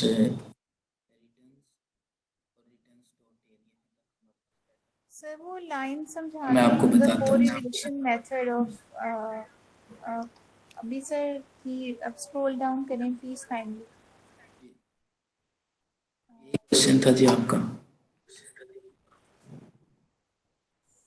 ये वाली एक लाइन थी, the correlation method of series computes ये किस जगह है ये वाला? सर ये जी जी सर। सर इसमें ये नॉन एन अलाइंड ये समझ नहीं आ रहा। चले मैं बताता हूँ। ये देखिए एक वैल्यू हमारे पास अवेलेबल है, हमने यहाँ पे जिस तरह गेट की है ये मैं आपको दिखाता हूँ। ये देखिए ये कौन सी वैल्यू है बताइए? Null value. जी नैन वैल्यू है। और ये कौन सी वैल्यू है? ये सर फील्ड है, मतलब वैल्यू असाइन की गई है। इसको आप कहते हैं नॉन एन। अब डिफरेंस आपके ध्यान में आ गया? जी जी सर। मतलब नल के अलावा जो वैल्यूज हैं वो नॉन एन ए वैल्यूज। जी the correlation method of series computes वो क्या करता है? The correlation of the overlapping non N A values aligned by index values in two series. वो कह रहा है कि जो नॉन एन ए वैल्यूज है ना, अब एन ए नॉन जो नैन वैल्यूज हैं वो किस तरह सॉर्ट होंगी या वो किस तरह आप वैल्यूज उनकी अलाइनमेंट करेंगे, उनकी तो पता ही नहीं चलेगा कि कौन सी। अब देखिए यहाँ पे कि अब यहाँ से कोई भी वैल्यू पहले आ जाए तो हमें उसका कोई डिफरेंस मालूम ही नहीं होगा कि कौन सी नैन किसकी है और क्यों पहले आई है, तो इसका हमें कोई फायदा ही नहीं है। अब यहाँ पे वो कहना ये चाह रहा है कि जो दूसरी वैल्यू आपके पास है ना नॉन एन ए, यानी इस तरह की वैल्यू आपके पास मौजूद है ये वाली, वो होती है aligned by index values in two series. ठीक है, वो आपके पास इंडेक्स वैल्यूज के लिहाज से अलाइनमेंट उनकी की जाती है रिलेटेडली वेरियस कंप्यूट्स दे कोवेरियंस। ठीक है, यानी उनकी कोरिलेशन मेथड भी उसमें इस्तेमाल किया जाता है, यानी उनके दरमियान रिलेशन होता है और को कहते हैं दो या दो से ज्यादा चीजों के दरमियान जो रिलेशन है कोरिलेशन है। और वेरियंस है जो अगर मुख्तलिफ चीजों रिलेशन आ रही है, जिस तरह हमने ऊपर परसेंटेज कंप्यूट का वो मेथड इस्तेमाल किया था। ठीक है, तो इस तरह जो है वो कोवेरिएशन जो है वो आ सकती है आपके पास। तो ये वो कहना चाह रहा है कि ये एन ए वैल्यू पे नहीं बल्कि नॉन एन ए वैल्यू पे अप्लाई होगा। सर मतलब ये index values in two columns का टू सीरीज का मतलब है कि ये रो वाइज जो है वो नॉन एन में अलाइंड हो रही हैं। नहीं नहीं, ये देखें वो कह रहा है कि दो सीरीज के अंदर आपके पास जो है ना वो वैल्यूज गेट होंगी रिलेटिवली। यहाँ पे आप कोरिलेशन का इस्तेमाल कर रहे हैं और यहाँ पे कोवेरियंस। ये देखें कोवेरियंस कंप्यूट्स द कोवेरियंस, तो ये वो इन दोनों की बात कर रहा है, ये वाले दोनों की बात कर रहा है। ये जो लाइनें लिखी हैं ना ये आपके पास ये असल में इन दो कोडिंग के रिलेटेड है।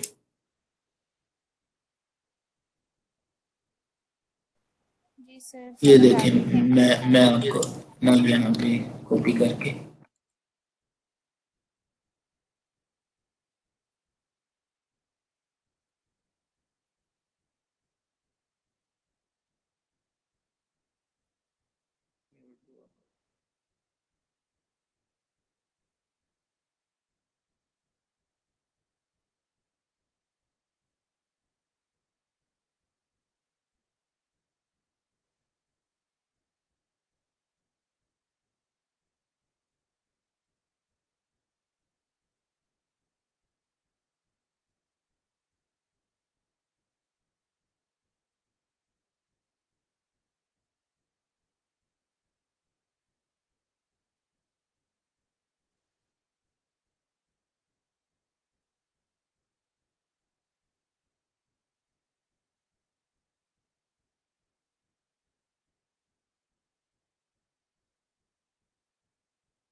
नहीं सर, इसमें आपने लास्ट पे एक और ये लगानी है।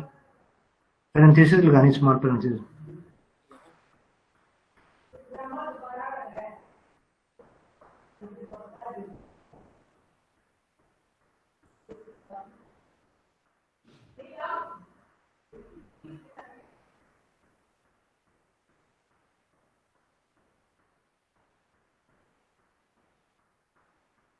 नहीं सर, आप डबल डबल कर रहे हैं।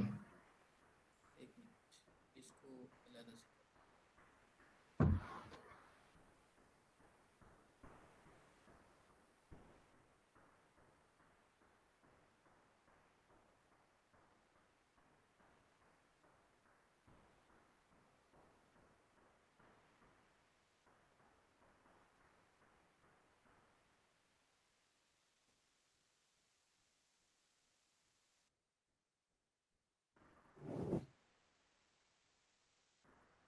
से देखिए, अब उसने ये रिटर्न्स का हमारे पास डाटा है वो MSFT के अंदर, इसके अंदर कॉलम के अंदर, और उसका डॉट कोरिलेशन इसे क्रिएट करोगे दूसरे कॉलम के साथ IBM के साथ, यानी इन दो डाटा फ्रेम के अंदर जो आपके पास के साथ कोरिलेशन क्रिएट करो।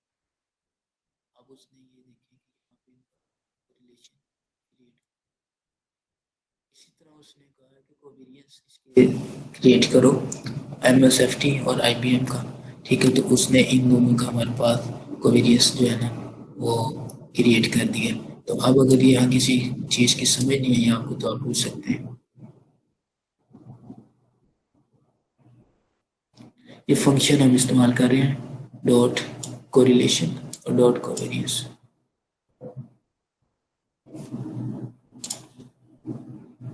सर कोवेरियंस का क्या मतलब है? देखें इनके दरमियान इसको मतलब डेफिनेशन क्या है? जी, कोरिलेशन जो है वो बताया जा रहा है कि इनके दरमियान किस तरह का रिलेशन है, ठीक है।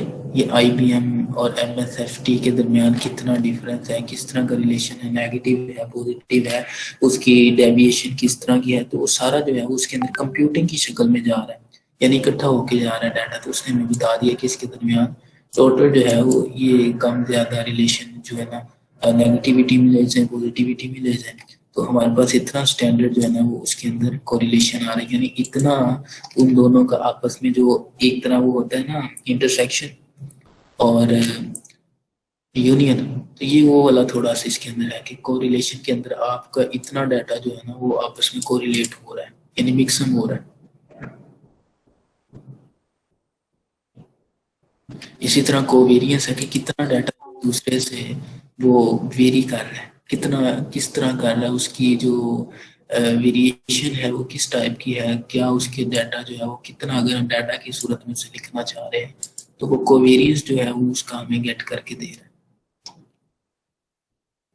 सर ये जो डाटा हमने लिया है ये तो मतलब हमने याहू से लिया और उसके बाद हमने इसको लाइक इसमें कोवेरियंस और कोरिलेशन कंप्यूट किया है, लेकिन अदर देन दिस डाटा अगर कोई और डाटा हो तो हमें फिर ये कैसे पता चलेगा कि हमने इसमें कौन कौन से स्टैटिस्टिकल फंक्शंस को यूज करना है और क्या करना है इसमें?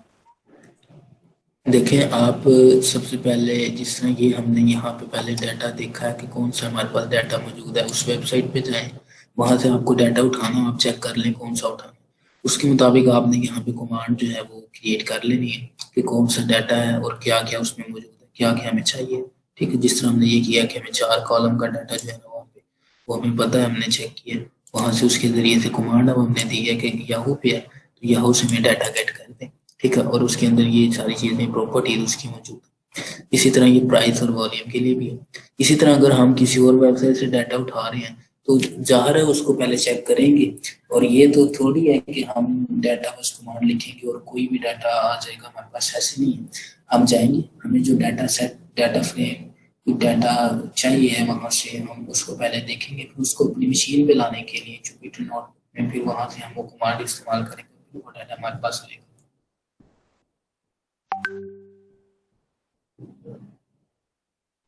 जी thank you sir.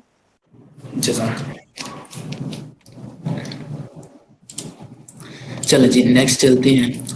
returns dot msft dot correlation returns dot ibm। अब ये करना क्या चाह रहा है कि पहले उसने दोनों के अलग से रिटर्न क्रिएट, दोनों के जो रिटर्न्स हैं उनका कोरिलेशन कर, रिटर्न्स के दो कॉलम्स का कर रहा था correlation, correlation returns dot ibm।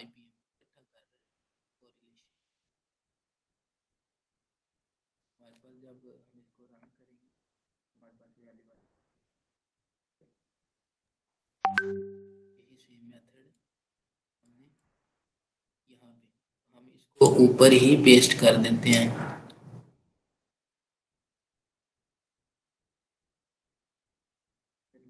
और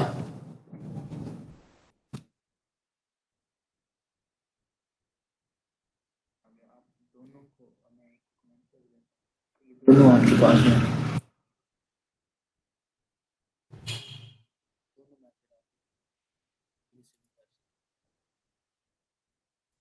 इसी तरह अगर हम यही डाटा जो है वो यहाँ से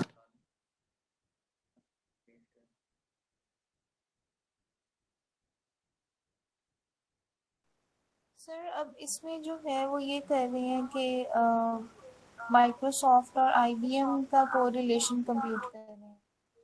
जी सर मैंने जो पहले वाला था उसमें हमने कोरिलेशन कैसे कंप्यूट, मतलब किन दो वेरिएबल्स में किया था? ये देखें कि रिटर्न्स के अंदर जो हमें वैल्यू थी ना, डाटा हमारे पास एक ही, हमने कहा इस डाटा की सिर्फ दो कॉलम्स का कोरिलेशन क्रिएट करो।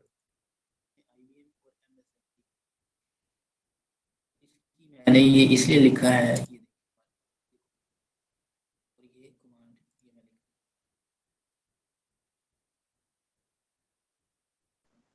कोरिलेशन और रिटर्न्स का जो फंक्शन है ये समझ में नहीं आ रहा। हमने कहा नहीं, वेरिएबल है, फंक्शन नहीं। चलो इसका मजीद स्टूडेंट अगर प्रैक्टिकल खुद करेंगे ना तो ज्यादा समझ आ जाएगा, यहाँ पे दूसरों के करने से इतनी समझ नहीं आती।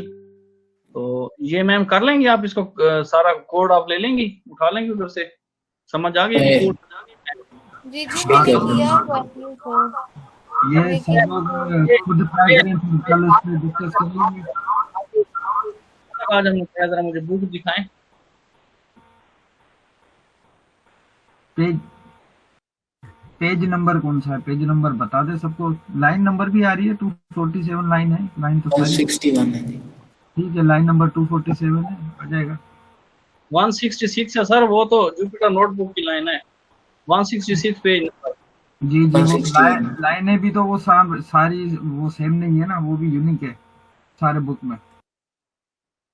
जी एक बुक है सर, बुक एक ही है ये।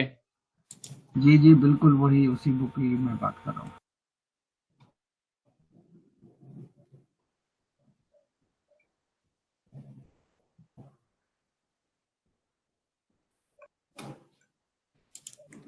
ये देखें कि हमने एक कमांड से पहले क्या किया कि रिटर्न्स का एमएसएफटी का निकाल लिया डाटा, यहाँ से हमने निकाल लिया रिटर्न्स आईबीएम का डाटा, और फिर दोनों को यहाँ पे हमने डॉट की मदद से कोरिलेशन का मेथड इस्तेमाल करते हुए हमने उनका कोरिलेशन फाइंड कर लिया।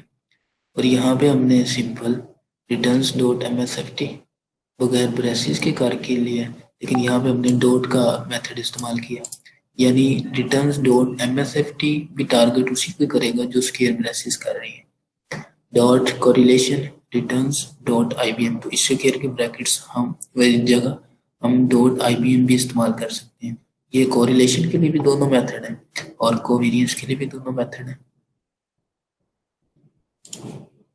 अब हमारे पास नेक्स्ट है जी रिटर्न्स डॉट कोरिलेशन, रिटर्न पूछेगा। देखें सर कोवेरियंस और कोरिलेशन में फर्क क्या है दोनों में?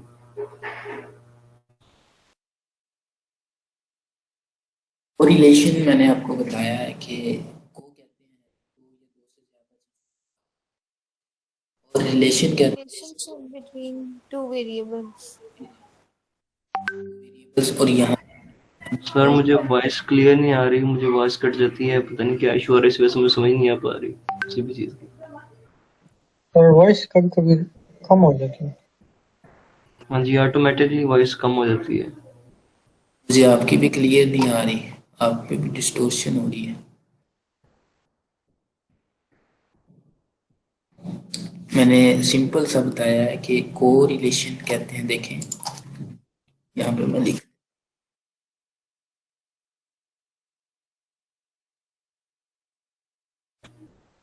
सर को का मतलब तो पता है, मैं वैसे पूछा था को रिलेशन और को वेरिएंस में क्या फर्क डिफरेंस है दोनों में? को वेरियस को रिलेशन जो है वो बताया जा रहा है तो आपस में ताल्लुक है, ठीक है। वो किस तरह का ताल्लुक है, कितनी वैल्यूज है, कितनी डेविएशन उनके दरमियान मौजूद है, ये देखना है। मैथमेटिक्स की जुबान में, कोडिंग की जुबान में हमने ताल्लुक देखना है। ये थोड़ी देखना है कि बहन भाई हैं, क्या दोस्त हैं, ये थोड़ी देखना है। हमने ये देखना है कि इनमें आया किस तरह का ताल्लुक है। ये मसलन परसेंटेज के लिहाज से इनमें क्या कितना फर्क आ रहा है, 2% इनमें डिफरेंस है, 3% है, 4% है, तो ये सारा जो है ना, ये है रिलेशन इनके दरमियान। और को रिलेशन, को सिंपल टर्म है कि को तो ये दो से ज्यादा। रिलेशन का मतलब ये है कि परसेंटेज वाइज क्या है, मीन वाइज क्या है, मिनिमम वाइज क्या है, मैक्सिमम वाइज क्या है, ठीक है ना। ये हमारे पास आ जाता है। इसी तरह कोवेरियंस कि इनके दरमियान जो वेरिएशन मौजूद है कि किस तरह ये एक दूसरे से वेरी कर रहे हैं, एक बढ़ रहा है दूसरा कम हो रहा है, दूसरा कम हो रहा है पहला बढ़ रहा है, ठीक है ना। एक के बढ़ने से दूसरी वैल्यू कम हो रही है। देखना तनासब रात तो तनासब माकूस आपने पढ़ा होगा, ठीक है। तो ये उसके अंदर ये वेरिएशन में ये आ जाता है कि एक आईबीएम में है तो दूसरी कम हो रही है, दूसरी बढ़ रही है तो पहली कम हो जाएगी। तो ये वेरिएशन है और ऊपर वाले में रिलेशन है। ठीक है सर। अच्छा जी, नेक्स्ट है जी हमारे पास, ये देखें रिटर्न्स डॉट कोवेरियंस। ये भी सिंपल, हम अब जल्दी जल्दी रन कर लेते हैं।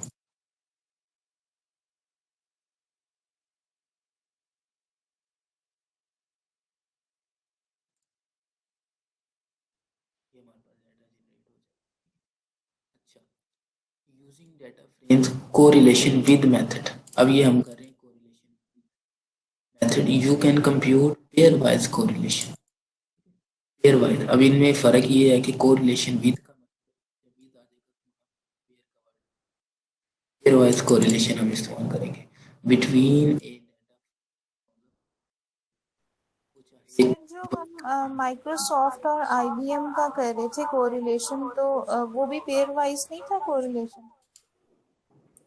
पेयर वाइज था, लेकिन उसके अंदर हम देखते हैं कि उसमें और इसमें क्या फ़र्क है। थोड़ा सा रन करके देखते हैं ना, फिर ज़्यादा समझ आ जाएगी। और थोड़े से लॉजिक भी देख लेंगे कि इसके अंदर क्या इस्तेमाल हुई है, आया उसमें कोई फ़र्क आता है या नहीं आता, वो हम देखते हैं, फिर मैं आपको जवाब देता हूँ।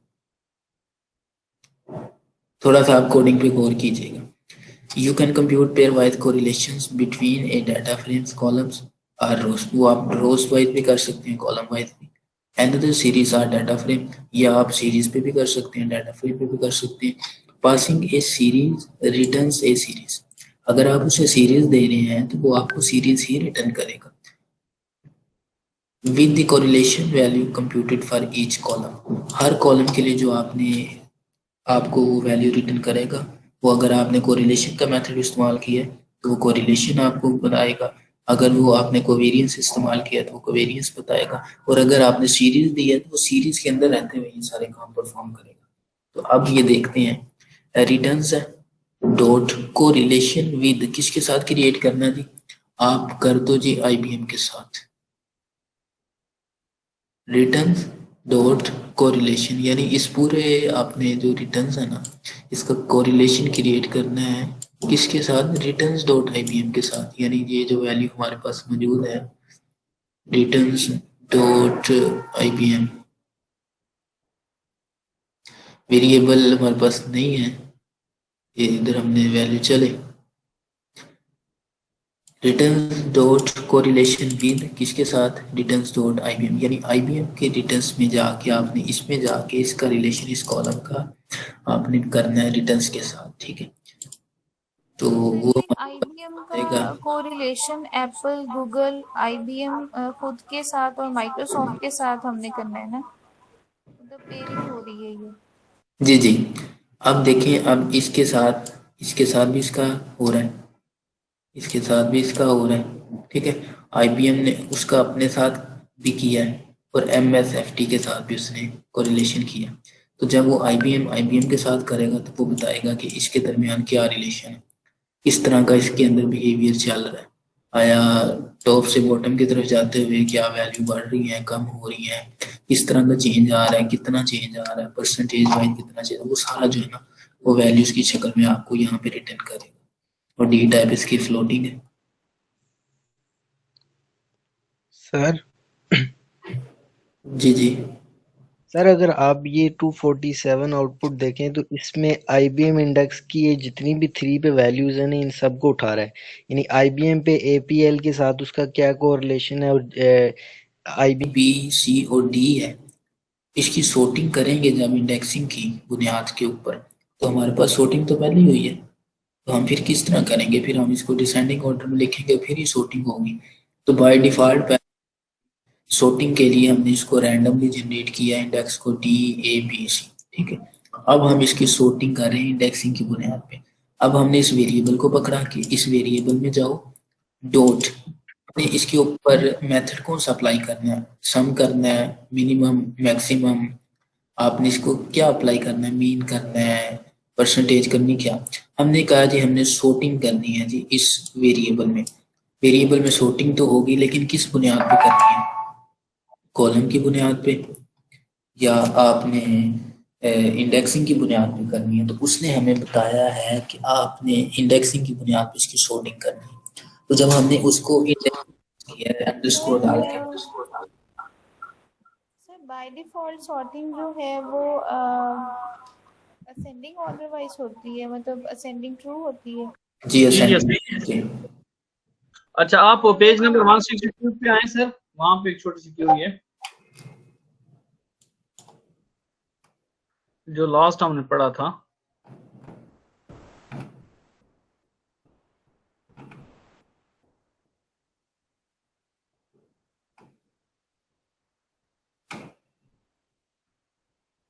ये जो है इसमें रिटर्न्स जो था, इसमें ये जो हमने सॉर्टिंग की थी इसमें ये लेफ्ट साइड पे, तो ये किस हिसाब से, ये ऑटो पे से इसकी सॉर्टिंग थी? जी सर, इसमें sorting जो है वो आपको पता है कि बाय डिफॉल्ट जो है वो 0 से है। जी 0, और पहले वो A ले आया है, फिर G ले आया, फिर I ले आया, फिर M ले आया,